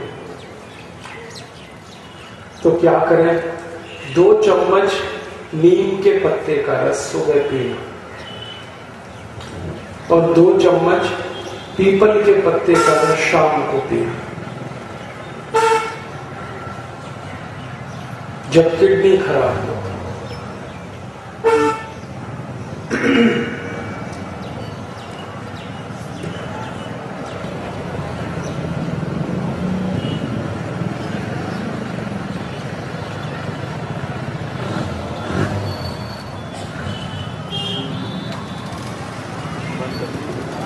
तो इतना बताया, आपको कुछ पूछना है तो पूछो।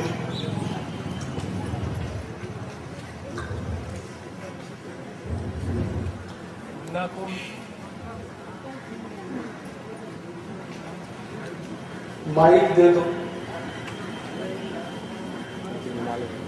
बच्चों में कोई खाना है। Hello sir.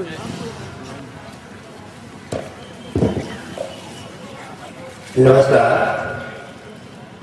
इतनी सब आपने जो मानव को ठीक करने की दवाइयाँ बताई, हालांकि जिसने लिखा रफ में लिखा, जिसने सुना वो लिख नहीं पाया, हमारे सब नागरिकों के लिए लाभप्रद होगी।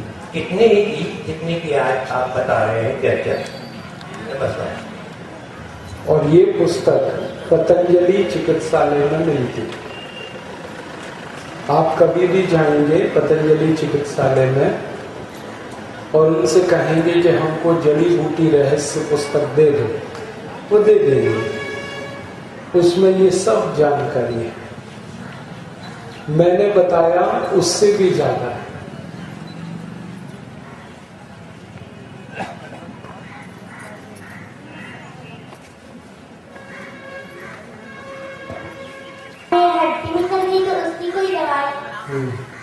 अगर जो मैंने बताया आपको थोड़ी देर पहले, गेहूं के दाने के बराबर चूना रोज दही में मिला के खाना या दाल में या पानी में।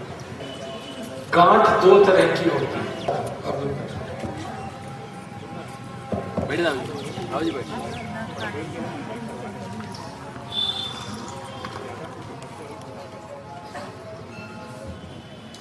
गांठ दो तरह की होती है शरीर में। एक तो गांठ होती है जिसको बिनाइन ट्यूमर कहते हैं और दूसरी मैलिग्नेंट ट्यूमर। बिनाइन ट्यूमर माने जो कैंसर वाली गांठ है, तो उसके लिए गोमूत्र में हल्दी मिला के पिए। आधा कप गोमूत्र, आधा चम्मच हल्दी, ये दोनों मिलाएं और गर्म करके पिए।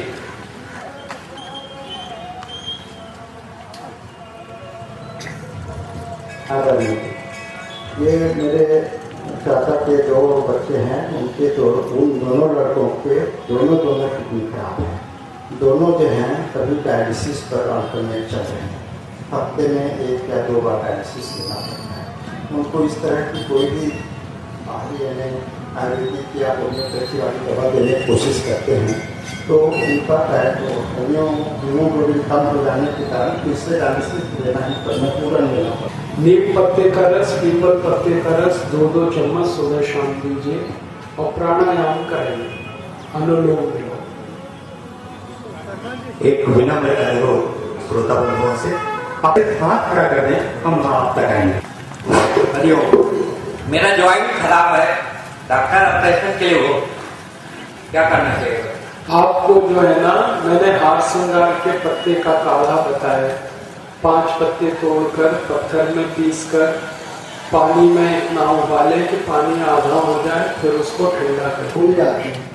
ऐसी कोई विद्यार्थियों के लिए ऐसी कोई दवाई बताइए जिनसे उनकी याददाश्त बहुत प्रबल हो जाए। याददाश्त अच्छी हो जाती है। चूना खिलाना, गेहूं के दाने के बराबर चूना दही में डाल के रोज खिलाओ।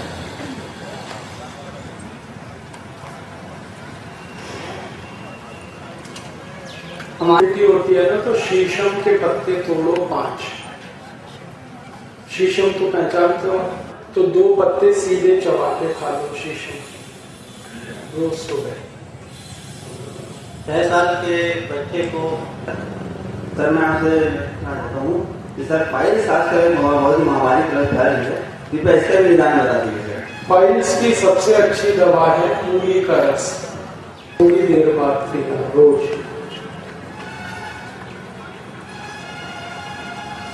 और सर मैं आपसे सिकल सेल के बारे में विस्तृत जानकारी देने आग्रह। सिकल सेल की सबसे अच्छी दवा है अनार का रस 1 कप।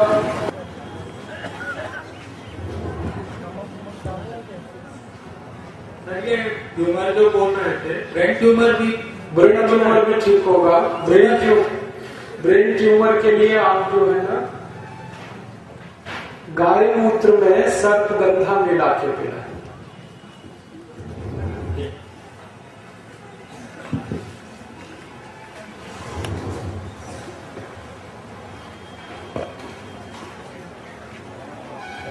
प्रणाम। मिर्गी के लिए ऐसी कोई मिर्गी की सबसे अच्छी दवा रात को गाय का घी नाक में डाल के सो।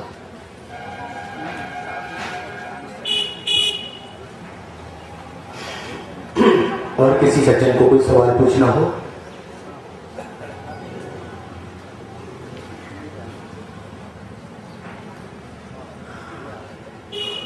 मतलब लगभग हो गया है कोई दवाई। मैंने बोला गाय का घी हल्का गर्म करके दोनों नाक में डाल।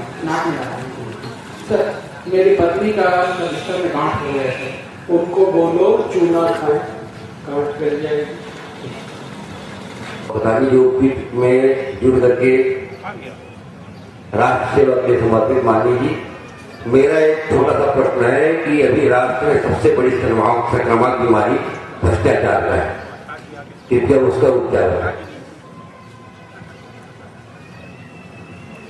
इसका उत्तर दूंगा, इसके पहले कुछ और पूछना हो तो पूछें।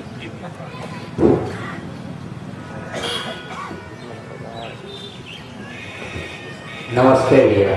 शराब की नशा पीने के बाद शराब पीने की कड़ी। जो शराब पीते हैं उनको बोलिए अदरक चूसे, सुबह से शाम तक भी छूटे। बैटरी कम हो गया और ये कर बैटरी हरिओम। स्त्रियों को मानपन का इलाज है कुछ?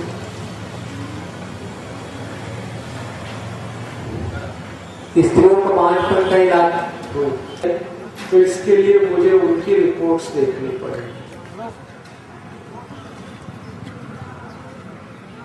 अगर ऐसी स्थिति है तो उनकी रिपोर्ट मुझे दिखा दीजिए, फिर मैं बताऊंगा। रास्तों में खड़े हुए सज्जन वृंदों से निवेदन है कि अपने वाहनों को किनारे करें ताकि आने जाने में कोई अवरोध मत हो। आप सभी से निवेदन है। मेरे हाथ में जो काला काला आप ऐसा करिए, अपने घर में एक दवा बनाइए, ग्लिसरीन, गुलाब जल, नींबू का रस। ये ग्लिसरीन बाजार में मिलती है, गुलाब जल बाजार में मिलता है, नींबू तो है। इन तीनों को मिला लीजिए बराबर मात्रा और रात को सोते समय मालिश करके सोइए। लगातार आप 6-8 दिन में ये करेंगे। दूसरा, अगर आप एक काम और करें तो और अच्छा होगा, गाय का घी दूध में मिला के पिए। हर दिन 1 चम्मच गाय का घी, 1 गिलास दूध, दोनों रात को सोते समय पी के सो और जल्दी ठीक होगा। सर जी प्रणाम। क्या पथरी के रोगियों को बिल्कुल चुनाव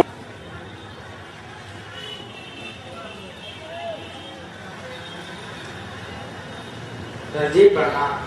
आपसे यही अनुरोध है कि मेरे एक दोस्त हैं जो हस्त मैथुन करता है, उसे रोकने के लिए क्या करना चाहिए? हस्तमैथुन की बीमारी बच्चों को अक्सर लग जाती है। इसको रोकने के लिए उसको बोलो गन्ने के रस में चूना मिला के पीता है। 1 गिलास गन्ने के पानी, उसमें थोड़ा गुड़ मिलाए, फिर 1 गेहूं के दाने के बराबर चूना मिला के पिए।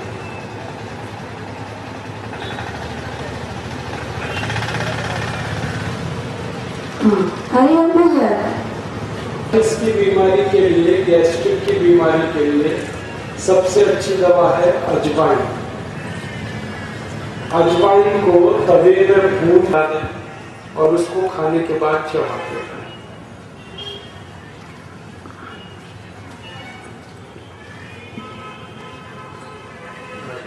विभिन्न बीमारियों की, जैसे आपने गौमूत्र के बारे में जैसे बताया, फ्रेश गौमूत्र जो उपलब्ध ना हो तो जो गौमूत्र जो उपलब्ध हुआ है तो उसको प्रिजर्व कैसे किया? गोमूत्र को कांच की बोतल में आप रख सकते हैं, वो खराब नहीं होता। बस उसको धूप में नहीं रखना, कभी भी खराब नहीं होता।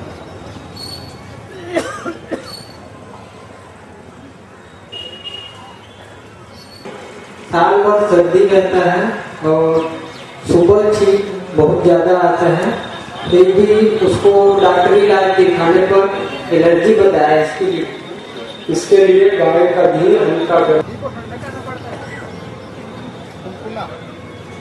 क्या ना हल्का गर्म करके वो गरम गरम ही डालना, ठंडा कर देंगे तो वो फिर अंदर नहीं जाएगा, नाक जलेगी नहीं, हल्का गर्म करें।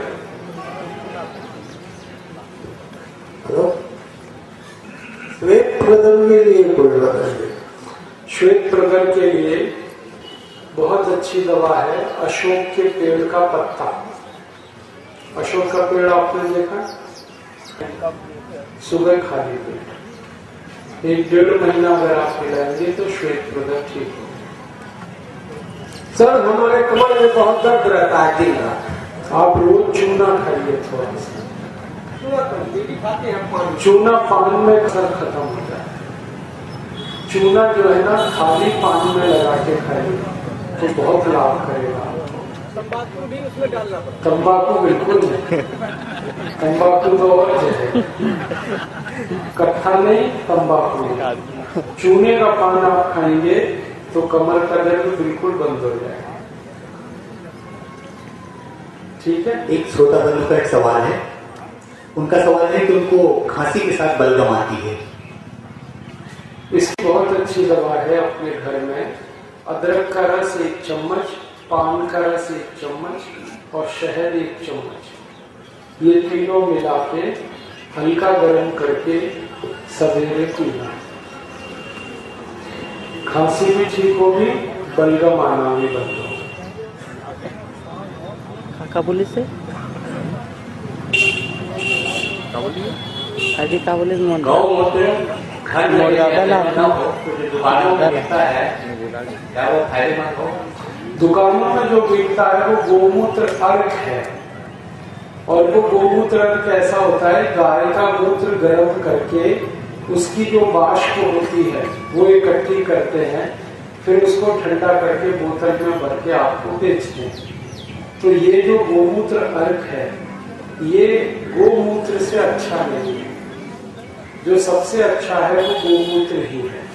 लेकिन अगर आपको किसी कारण से गोमूत्र नहीं मिल पाता तो आप ये अर्क पी सकते हैं, लेकिन ये जो अर्क है ना ये आंख में नहीं डाल सकते, ये बस पी सकते हैं। और गोमूत्र है वो सीधे आंख में भी डाल सकते हैं, कान में भी डाल, शहद ये ले सकते हैं। और आधा कप गोमूत्र। पायरिया जैसे हो, पायरिया के लिए नमक ले लो, हल्दी ले लो और सरसों का तेल, तीनों बराबर मात्रा में मिला के मसूरों पे हल्के हल्के मालिश करो और 1 घंटे बाद फिर कुल्ला करो। 4 महीने के बच्चे हैं लेकिन उसको थोड़ा से सर्दी लगता है तो अस्पताल में एडमिट करना पड़ जाता है, उसके लिए आप उस बच्चे को तो कुछ मत करो, उसकी माँ को कहो कि वो रोज चूना खाए। माँ, बच्चा दूध पीता है माँ का जी, तो माँ को कहो कि वो चूना खाए दही में जी, तो फिर वो बच्चे को मिल जाएगा। भ्रांति को थोड़ा सा दूर करें। देखिए गोमूत्र जो गाय के शरीर में 2 फिल्टर लगे हुए हैं, उसको हम किडनी कहते हैं। तो वो दोनों फिल्टर से गुजर के ही वो मूत्र आता है, तो शरीर से जो मूत्र आता है वो सीधे भी आप पी सकते हैं। लेकिन कई लोगों के मन में वहम रहता है तो उसको कपड़े से छान लीजिए, तो आप चाहें तो छान लीजिए और ना चाहें। श्रोता बंधुओं को तो सवाल पूछना हो बहनों ने बहुत कम, तो बेझिझक अपना सवाल कर सकेंगे। बहनों ने बहुत कम पूछे सवाल। बहनों में से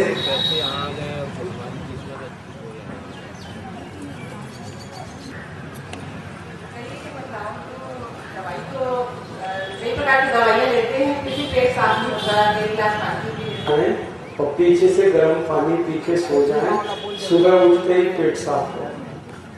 कई बार पानी पी लेते हैं, योगा भी कर लेते हैं, उस पर भी होता है। तो ये अजवाइन और गुड़ खिलाओ, आधा चम्मच अजवाइन 1 चम्मच गुड़ रात को खा के सोए, गर्म पानी के साथ सुबह उठते ही पेट साफ हो।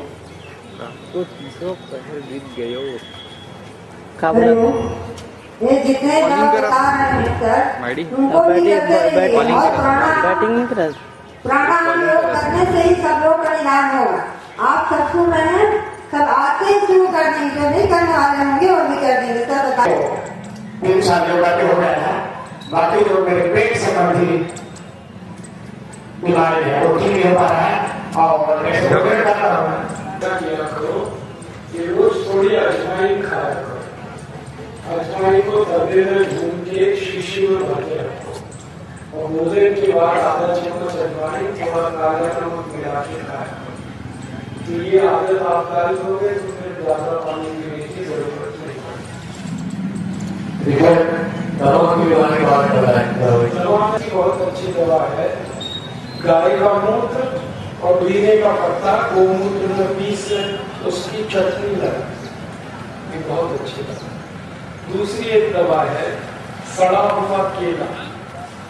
केला जब सड़ जाता है, काला काला हो जाता है, उसको लगा, उससे भी सोराइसिस ठीक। सर क्या है, मेरी पत्नी को पाकिस्तान में गांठ हो गया तो उसको नहीं। क्या नाम है? चमन, चमन नाम, बढ़िया नाम। सबसे पहले हम ही लोग दिन तो दिए साल में खाएंगे नुकसान नहीं करेगा। ये जो शहद होता है,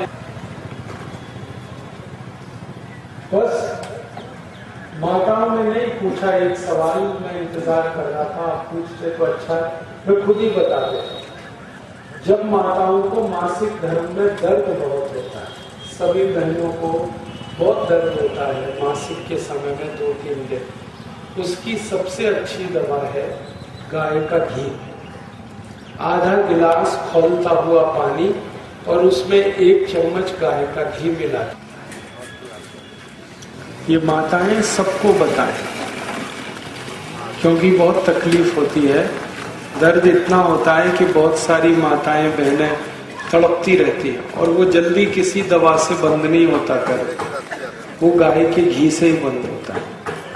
खौलता हुआ पानी आधा गिलास उसमें।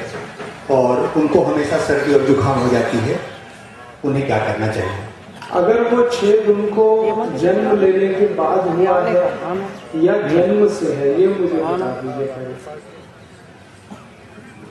उसका डायग्नोसिस अभी हुआ है? नहीं, वो डायग्नोसिस में डॉक्टर ने का है या बात का है, ये लिखा होगा उसमें, जरूर रिपोर्ट में लिखा होगा कि वो बाई बर्थ है और या बाद में हुआ। अगर वो बाद में हुआ है तो उसके लिए दवा बहुत आसान है, जिसको मैं बताया चूना खाएं दही में रोज, तो फिर उसके लिए घर में इलाज नहीं। अबे वो कैसे चालू करते पिलाना? उसके लिए कोई गंभीर इलाज करना पड़ेगा। चालू अच्छा नीचे बटन दबा ले, जूम ऐसे यहाँ बात खींचते फोटो। एक 3 वर्ष की बच्ची है, उसको मस्कुलर डिस्ट्रॉफी है। मस्कुलर डिस्ट्रॉफी के बच्चों को आप मेरे वहाँ हरिद्वार भेज दीजिए, वो घर में ठीक नहीं हो, 6 साल लगेगा, धीरे धीरे ठीक होगी, तो उसको आप वहाँ हरिद्वार भेजिए तो अच्छा है। धन्यवाद।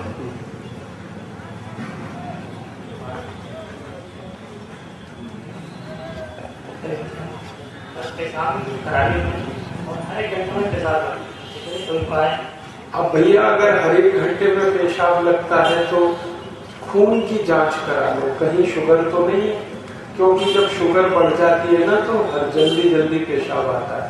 और अगर शुगर बढ़ी हुई है तो वही दवा खाओ जो मैंने बताई थी, मेथी दाना, तेज पत्ता, फिर जामुन की गुठली का पाउडर और फिर बेल पत्र को सुखा के बनाया हुआ पाउडर ये आता है। तो वाक्य में पैर दर्द कर रखे तो ठीक है। और तीसरी अच्छी दवा है गोमूत्र पी लो, वो ठीक हो जाए।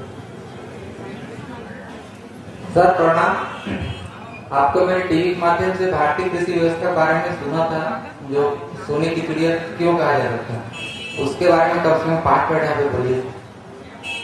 खेती कितने किसान करते हैं यहाँ पे? मेरे हिसाब से सभी लोग करते हैं। अगर आप खेती करते हैं तो उस विषय पर मैंने 3 घंटे का एक व्याख्यान दिया था थोड़े दिन पहले। उसको पूरा तो नहीं सुना सकता, समय की कमी है, लेकिन उसमें जो जरूरी बात है वो बताना चाहता हूँ कि हम खेती करते हैं तो अच्छा उत्पादन लेने के लिए और हमारी खेती की मिट्टी को अच्छा बनाने के लिए हम यूरिया डीएपी ना डालें। ये जो यूरिया डीएपी होता है ये खेत की मिट्टी को खराब करता है और धीरे धीरे मिट्टी इतनी खराब हो जाती है कि उसमें कुछ भी पैदावार नहीं होती। भारत में पंजाब, हरियाणा, आंध्र प्रदेश, तमिलनाडु जैसे 17 राज्यों में लाखों एकड़ खेत बर्बाद हो गए यूरिया के कारण, डीएपी के कारण। तो मैंने उस व्याख्यान में ये बोला था कि हम यूरिया डीएपी ना डालें और खेत में फिर क्या डालें, यूरिया डीएपी तो ना डालें, उसके स्थान पर एक खाद बनाकर आप अपने खेत में डालें। तो वो खाद बनाने का मैंने फॉर्मूला एक बताया था, वो आप चाहें तो लिख सकते हैं। 15 किलो गोबर गाय का या तो बैल का या तो भैंस का और 15 लीटर मूत्र गाय का, बैल का या तो भैंस का, दोनों मिलाएं, एक प्लास्टिक के ड्रम में रखें और इसमें 1 किलो गुड़ मिलाएं, गुड़, और 1 किलो चने की दाल का आटा मिलाएं, बेसन, और 1 किलो पुराने पेड़ के नीचे से खोदी हुई मिट्टी मिलाएं। 15 किलो गोबर, 15 लीटर मूत्र में रखें 15 दिन के लिए। 15 दिन में ये खाद तैयार हो जाती है। 15 दिन बाद इसमें 150 से 200 लीटर पानी मिलाएं और ये है तो पानी के साथ उसको मिला दें, पानी के साथ तो खेत में चला जाए। और इस तरह से हर 15 दिन में 1 दिन आपको ये खाद देना है। अब 3 महीने की फसल में 6 बार दे दो, 4 महीने की फसल में 8 बार दे दो, इस तरह से आप खाद लगाओ तो यूरिया डीएपी का खर्चा बचेगा और पैदावार बहुत अच्छी आएगी। गेहूं की फसल में, धान की फसल में, सभी तरह की फसल में आप इसका उपयोग कर सकते हैं। सब्जियों की फसल में भी ये काम आती है। तो ये मैंने एक फॉर्मूला बताया था जब टीवी पे व्याख्यान दिया। और एक दूसरा है कि अगर कीड़े लग जाए आपकी फसल पर तो कीड़े मारने की दवा आप अपने घर में ही बनाओ। वो कैसे बनेगी? 20 लीटर मूत्र ले लो, गाय का, बैल का, भैंस का, और इसमें 2-2.5 किलो नीम के पत्ते पीस के डाल दो और 2-2.5 पत्र के पत्ते पीस के डाल दो, 2-2.5 किलो सीताफल के पत्ते पीस के डाल दो, आधा किलो तंबाकू पीस के डाल दो, आधा किलो लहसुन पीस के डाल दो, आधा किलो तीखी मिर्च पीस के डाल दो। ये सब पीस के 20 लीटर मूत्र में गरम करो और इतना गरम करो कि खूब उसमें उबाल आ जाए, फिर ठंडा कर लो। फिर जितने पत्ते डाले थे उनको अच्छे से निचोड़ दो, तो ये दवा तैयार हो गई। अब इसमें 200 लीटर पानी मिलाकर इस दवा को छिड़क दो, तो सब कीड़े 2 दिन के अंदर खत्म हो जाए। हर एक फसल पे आप इसे डाल सकते हैं। तो खाद बनाने का और कीटनाशक बनाने का, ये दोनों काम हर किसान घर में ही करें तो देश का कम से कम 5 लाख करोड़ रुपए हम बचा सकते। ये बात मैंने बताई थी टेलीविजन चैनल। वैसे इसमें और भी बहुत सारी बात है, लेकिन मुख्य बात ये 2 है। अब आगे चले, एक आखिरी प्रश्न है आपका भ्रष्टाचार वाला। हमारे भारत में भ्रष्टाचार बहुत है, ये बात बिल्कुल सही है। हमारे भारत देश के भ्रष्टाचार के बारे में सारी दुनिया के देश ये कहते हैं कि भारत सबसे ज्यादा भ्रष्ट देश है। दुनिया में इस समय 200 देश हैं, 200। उनमें सबसे भ्रष्ट देशों में भारत तीसरे नंबर पर।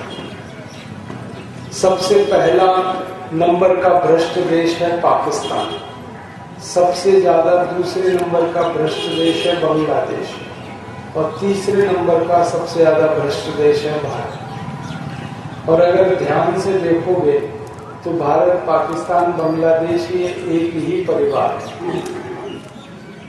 ये तो 1947 में कुछ नेताओं की मूर्खता से बंटवारा हो गया, वरना तो ये एक ही। तो हमारे देश में बहुत भ्रष्टाचार, और भ्रष्टाचार में इतना भारत का धन बर्बाद होता है कि भारत सरकार के आंकड़े बताते हैं। हमारे यहाँ जब राजीव गांधी प्रधानमंत्री बने थे तो वो ये कहा करते थे कि जब किसी गरीब आदमी के लिए दिल्ली से 1 रुपया भेजा जाता है तो गरीब आदमी के पास 15 पैसा ही पहुंचता है। 85 पैसा बीच में ही भ्रष्टाचार में, रिश्वतखोरी में डूब जाता है। और अभी थोड़े दिन पहले भारत के जो वर्तमान प्रधानमंत्री हैं डॉक्टर मनमोहन सिंह, उनकी एक बहुत बड़ी सरकार की संस्था है। उस संस्था का नाम है CAG, controller and auditor general of India.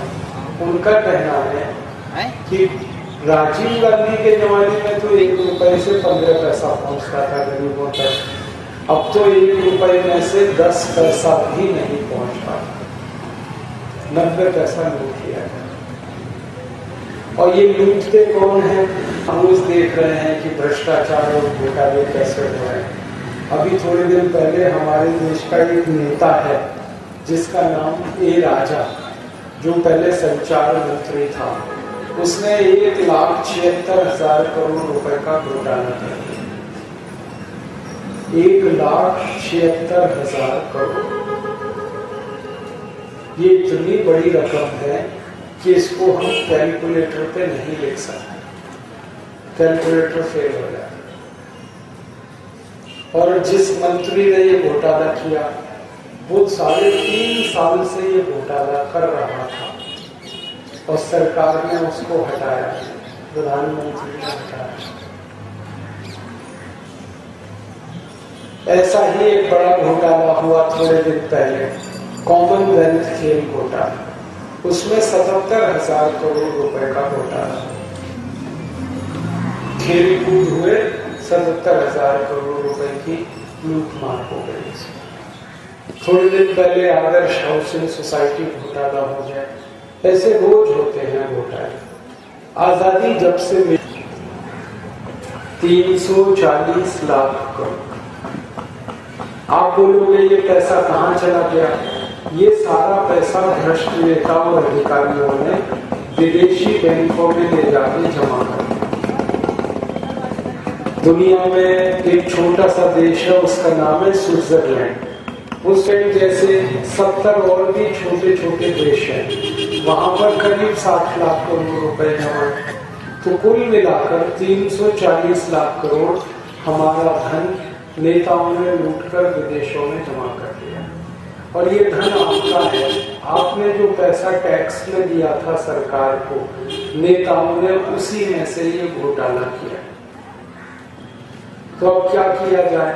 तो हमने भारत स्वाभिमान की तरफ से एक संकल्प लिया है कि भारत के नेताओं ने ये जो 340 लाख करोड़ रुपए लूटा है जाएगा, इसको वापस लाने के लिए हमने सुप्रीम कोर्ट में एक मुकदमा किया है भारत सरकार के खिलाफ।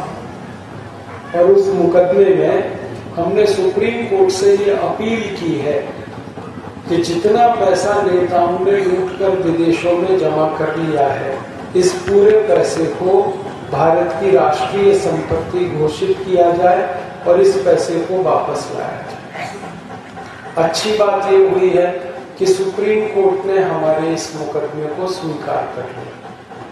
और इस मुकदमे में जो बहस कर रहे हैं हमारे बहुत मशहूर वकील हैं, उनका नाम है श्री राम जेठमलानी, वो बहस कर रहे हैं। अभी सुप्रीम कोर्ट ने इस मुकदमे में सरकार को ये कहा है कि जल्दी से भारत सरकार पता लगाए किसका कितना पैसा कहाँ जाना है। तो सरकार ने इस काम के लिए 70 देशों में अपने अधिकारी भेजे हैं और उन अधिकारियों की मदद से जांच हो रही है और थोड़े दिन में ये जांच पूरी होगी। तब सुप्रीम कोर्ट में हम ये अपील करेंगे कि इस पूरे धन को भारत 340 लाख करोड़ रुपए वापस आ जाए। हमारा और एक संकल्प है कि अगर किसी कारण ये सुप्रीम कोर्ट में बात ना बने तो भारत की संसद में फिर ये मामला उठाया जाए और भारत की संसद में इसके लिए प्रस्ताव पास कराया जाए जो इस पैसे को राष्ट्र की संपत्ति बनाए। उस प्रस्ताव को 2 या 3 सांसद संसद में प्रस्तुत कर दें, बाकी सब सांसद उस पर बहस करें। तो बहस के समय हम ये देखेंगे कि कौन कौन इसका विरोध कर रहा है। जो सांसद इसका विरोध करेंगे, पक्की बात है कि बेईमान वही हैं, पैसे उन्हीं के हैं, खाते उन्हीं के। तो भारत को पता चलेगा बेईमान सांसद कौन कौन है। अब संसद में 2 ही बात होगी, अगर बेईमान सांसद ज्यादा हुए तो ये प्रस्ताव गिर जाएगा और ईमानदार सांसद ज्यादा हुए तो प्रस्ताव पास हो जाएगा। प्रस्ताव अगर पास हुआ तो कानून बनेगा, कानून बनेगा तो ये सारे पैसे वापस आ जाएंगे, 340 लाख करोड़। और अगर प्रस्ताव संसद में गिर गया तो क्या करेंगे हम? तो हमने एक संकल्प लिया है कि सन 2014 में लोकसभा का चुनाव आएगा। उस चुनाव में सारे देश में से 400 ईमानदार सांसदों को हम जिता कर लाएंगे और फिर दोबारा ये प्रस्ताव पास करेंगे।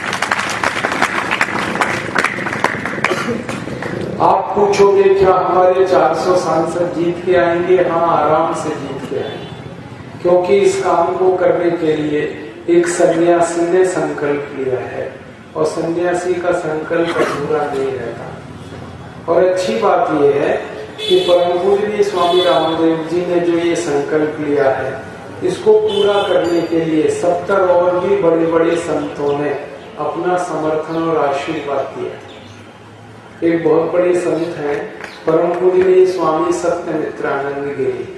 एक बहुत बड़े संत हैं परम पूज्य स्वामी अवधेशानंद गिरी। एक बहुत बड़े संत हैं परम पूजनीय स्वामी गोविंद देव गिरी। एक बहुत बड़े संत हैं परम पूजनीय जयेंद्र सरस्वती। एक हैं बहुत बड़े संत परम पूजनीय मुरारी बापू। फिर एक हैं परम पूजनीय सुधांशु महाराज। ऐसे 70 संतों ने संकल्प लिया है कि 2014 के चुनाव में वो एक एक लोकसभा क्षेत्र में घूमेंगे और 400 सांसदों को जिता के लाएंगे। मैंने एक दिन इन सभी संतों के भक्तों की संख्या कितनी है उसको जोड़ा, तो पूरे भारत में इन संतों के जो कुल भक्त हैं वो इकट्ठे होकर अगर वोट डाल दें तो 514 सांसद जीत के आ जाए। तो ये हो जाएगा, सांसद तो जीत जाएंगे, फिर कानून बन जाएगा। कानून बनेगा तो 340 लाख करोड़ वापस आ जाएंगे। फिर इस पैसे को भारत में गांव-गांव विकास के लिए खर्च करेंगे। तो हमने योजना बनाई है कि हर गांव में इसमें 100 उद्योग लगाएंगे, एक एक गांव में 100 उद्योग। और फिर हर गांव में पक्की सड़क बनाएंगे, हर गांव में स्कूल कॉलेज खोलेंगे, हर गांव में हॉस्पिटल बनाएंगे, हर गांव के किसान को खेत के पानी की व्यवस्था को पूरी करेंगे। ऐसे सारे विकास के काम करेंगे गांव का, और इसमें मुश्किल से 30 लाख करोड़ खर्च होगा। और हर गांव में जो उद्योग शुरू हो जाएंगे 100, इसमें भारत के 67 करोड़ नौजवानों को रोजगार मिलेगा। और 67 करोड़ नौजवानों को काम में खत्म करेंगे। हमारे देश में जो टैक्स लगाए हुए हैं 64 तरह के, ये टैक्स सभी खत्म कर देंगे।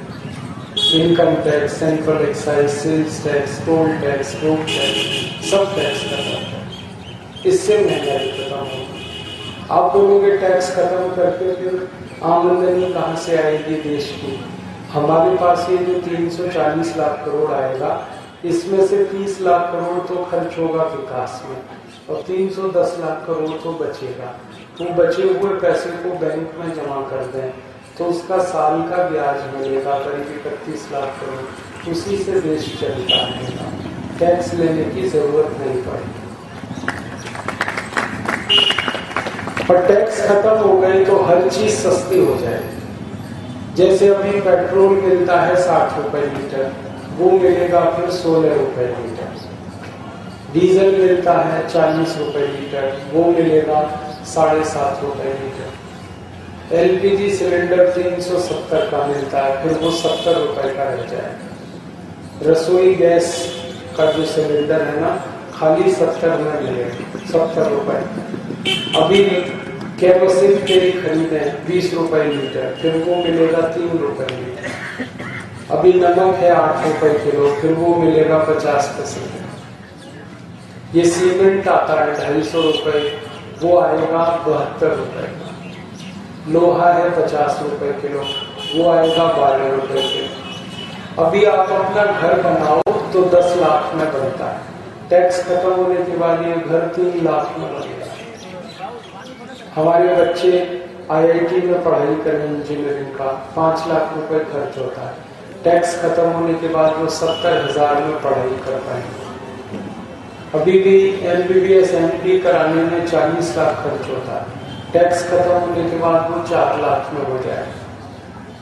सब चीजें सस्ती होगी, पढ़ाई सस्ती होगी, घर बनाना सस्ता, घर चलाना सस्ता, दवाएं सस्ती, इलाज सस्ता, हर चीज सस्ती।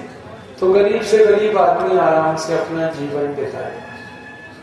फिर एक और काम करेंगे कि भारत का जो पुराने जमाने के कानूनों का सारा तंत्र बना हुआ है, जैसे Indian police act, Indian civil services act, Indian penal code, criminal procedure code, ये सारे पुराने कानून बदल देंगे। ये अंग्रेजों के जमाने के कानून, नए कानून बनाएंगे तो अन्याय और अत्याचार हो जाएगा और अदालतों के मुकदमों का फैसला 3 महीने में ही। मैदान के अभी 30 साल तक चलते हैं। हम कहते हैं कि एक भी मुकदमा 3 महीने से ज्यादा नहीं चले, ऐसे कानून बना। और फिर एक काम करेंगे कि भारत की बहुत सारी जमीन चीन नाम के देश के कब्जे में है और भारत का 1/3 कश्मीर पाकिस्तान के कब्जे में है। ये दोनों हमें वापस लेना है। हमारा कैलाश मानसरोवर जो तीर्थ स्थान है, ये भी वापस लेना है। और हमारे पाकिस्तान, हमारा जो कश्मीर का हिस्सा पाकिस्तान के ये भी वापस लेना। और इसके लिए संयुक्त राष्ट्र महासंघ में एक प्रस्ताव करना पड़ेगा। उसके लिए 70 वोट की जरूरत पड़ेगी और वो 70 वोट हम दुनिया के देशों से दोस्त बना के आसानी से ले लेंगे, हमारी जमीन वापस लेंगे। फिर पाकिस्तान में जो आतंकवादियों को ट्रेनिंग देने की, तो प्रेम और मोहब्बत की भाषा समझ में आती है और सारी दुनिया में अब ये बात सिद्ध हो गई है कि आतंकवाद पाकिस्तान से पैदा हो। तो दुनिया के देश भी तैयार हैं अब इसको खत्म करने के, तो भारत भी उसमें आगे बढ़ के काम करेगा। और अंत में एक काम करना है कि भारत का बहुत सारा धन अंग्रेजों ने जो लूट लिया था वो सभी वापस लाना है। भारत का कोहिनूर हीरा ये वापस लाना है जो अंग्रेजों के पास है। भारत का सोने का सिंहासन वापस लाना है। भारत देश का बहुत अधिक सोना चांदी अंग्रेजों ने लूट लिया, ये भी वापस लाना। आप बोलेंगे ये कैसे आएगा? अंग्रेजों के खिलाफ एक अंतरराष्ट्रीय मुकदमा करेंगे इंटरनेशनल कोर्ट ऑफ जस्टिस में, और उस मुकदमे में कुछ दस्तावेज हमें चाहिए, वो हमने इकट्ठे कर लिए और हम ये सिद्ध करेंगे कि अंग्रेजों ने क्या क्या लूटा है। और वो अगर हम सिद्ध कर पाए कि अंग्रेजों ने ये कुछ लूटा तो ये सब वापस आ जाए। एक अंग्रेज था, उसका नाम था रॉबर्ट क्लाइव। वो भारत से पानी के 900 जहाज भर के सोना लूट ले गए। वो सारा सोना आज अगर हम वापस ले आए तो वो 450 लाख करोड़ रुपए का, और ये सोना जिस दिन वापस आएगा उसी दिन भारत सोने की चिड़िया नहीं सोने का शेर बन जाएगा। और ये सोना वापस आते ही 2 क्रांति होगी। पहली क्रांति ये होगी कि भारत का रुपया जो अमेरिका के डॉलर से कमजोर है वो ज्यादा ताकतवर हो जाए। अभी $1 में 45 रुपए है, फिर $1 में $5 हो जाए। फिर भारत का निर्यात जो अभी 8 लाख करोड़ का है वो 400 लाख करोड़ का हो जाए। और फिर भारतवासी जो अमेरिका भाग गए थे वापस लौट आएंगे, क्योंकि रुपया मजबूत है, डॉलर कमजोर है, तो वो वापस आएंगे। और भारतवासी अगर वापस आए अमेरिका से तो उनकी बुद्धि, उनकी अकल, उनका ज्ञान वो भी वापस आएगा। पहले ब्रेन ड्रेन हुआ, ब्रेन गेन हुआ, और ये भारतवासी नई नई संस्थाएं बनाएंगे, नई नई टेक्नोलॉजी, नई नई मशीनें बनाएंगे, तो भारत तो फिर सबसे आगे निकल जाए। चीन और अमेरिका भी हमसे पीछे रहेगा, तो भारत दुनिया का जगत गुरु बनेगा, विश्व गुरु बनेगा, सोने का शेर बनेगा, सर्वश्रेष्ठ देश बनेगा, गरीबी, भूखमरी, बेरोजगारी से मुक्त होगा। ऐसा भारत हम बनाएंगे। और इसी के लिए हमने ये भारत स्वाभिमान का आंदोलन शुरू किया। आप इसमें थोड़ी हमारी मदद करिए। तो आप क्या मदद कर सकते हैं? इस भारत स्वाभिमान आंदोलन में आप जुड़ जाइए, इसके आप सदस्य बन जाइए। हर व्यक्ति 11 रुपए देकर इसमें जुड़ सकता है और सदस्य बन सकता है। हमें भारत में 15 से 20 करोड़ सदस्य बनाने, तो आप भी इसमें जुड़ जाइए। और ये जो दुर्ग जिला है, दुर्ग जिले में हमें 15 से 20 लाख सदस्य बनाए, तो आप सब एक एक मिलकर इसमें मदद करें। और हर व्यक्ति सदस्य बने और दूसरों को कहे वो भी बने, और वो दूसरों को कहे। इस तरह से हमारा ये काम चले। और इसी कार्य को करने के लिए जनवरी के महीने में परम पूजनीय स्वामी जी दुर्ग जिले में आ रहे हैं। 31 जनवरी को उनका कार्यक्रम यहाँ होने वाला है। आप सबसे मेरी प्रार्थना है कि आप परम पूजनीय स्वामी जी के 31 जनवरी के कार्यक्रम में हजारों की संख्या में शामिल हों और उनके सामने संकल्प करें भारत स्वाभिमान का सदस्य बनने के। तो यही निवेदन मैं आपसे करना चाहता हूँ कि भारत का भ्रष्टाचार मिटाना है, इससे गरीबी, बेरोजगारी खत्म होगी, महंगाई खत्म होगी, भारत विश्व गुरु बनेगा, जगत गुरु बनेगा, सोने का शेर बनेगा और सर्वशक्तिमान, सर्वश्रेष्ठ, सर्वसंपन्न, समृद्धशाली देश बनेगा। ऐसा भारत बनाने का हम सबका जो अभियान है इसमें आप भी शामिल हो और हमारी इस लड़ाई को आगे बढ़ाएं। परम पूजनीय स्वामी रामदेव जी ने यह अभियान शुरू किया है 30 को। हाँ, परम पूजनीय स्वामी जी यहाँ बेबे करावे 30 जनवरी को आए, माफ करिएगा मैं 31 जनवरी को गया, 30 जनवरी को आए। तो आप सब उनके योग प्राणायाम के कार्यक्रम में शामिल रहें, ये मेरी अपील है आपसे। और इस लड़ाई को जो शुरू किया है परम पूजनीय स्वामी जी ने, इसमें हम सब सहयोगी बने, सैनिक बने और इसको पूरा करें, यही भावना है। आपका मैं बहुत धन्यवाद देता हूँ, आपने इतनी देर ये सब सुना और आप ये सब बातें दूसरों को कहेंगे तो और भी आपका आभारी रहूंगा। हमारे जितने योग शिक्षक हैं सबको हमने रसीद दे रखी है। आप मेंबर बनना चाहें तो हमारे किसी भी योग शिक्षक को संपर्क करें। 11 रुपए में वो रसीद आपको काटना को पूरा सफलता तक पहुँचाना। आप सबका बहुत आभार, बहुत धन्यवाद। मैं बोलूंगा भारत माता की, हम सब बोलेंगे जय। भारत माता की जय, भारत माता की जय, भारत माता की जय। वंदे मातरम, वंदे मातरम, वंदे मातरम।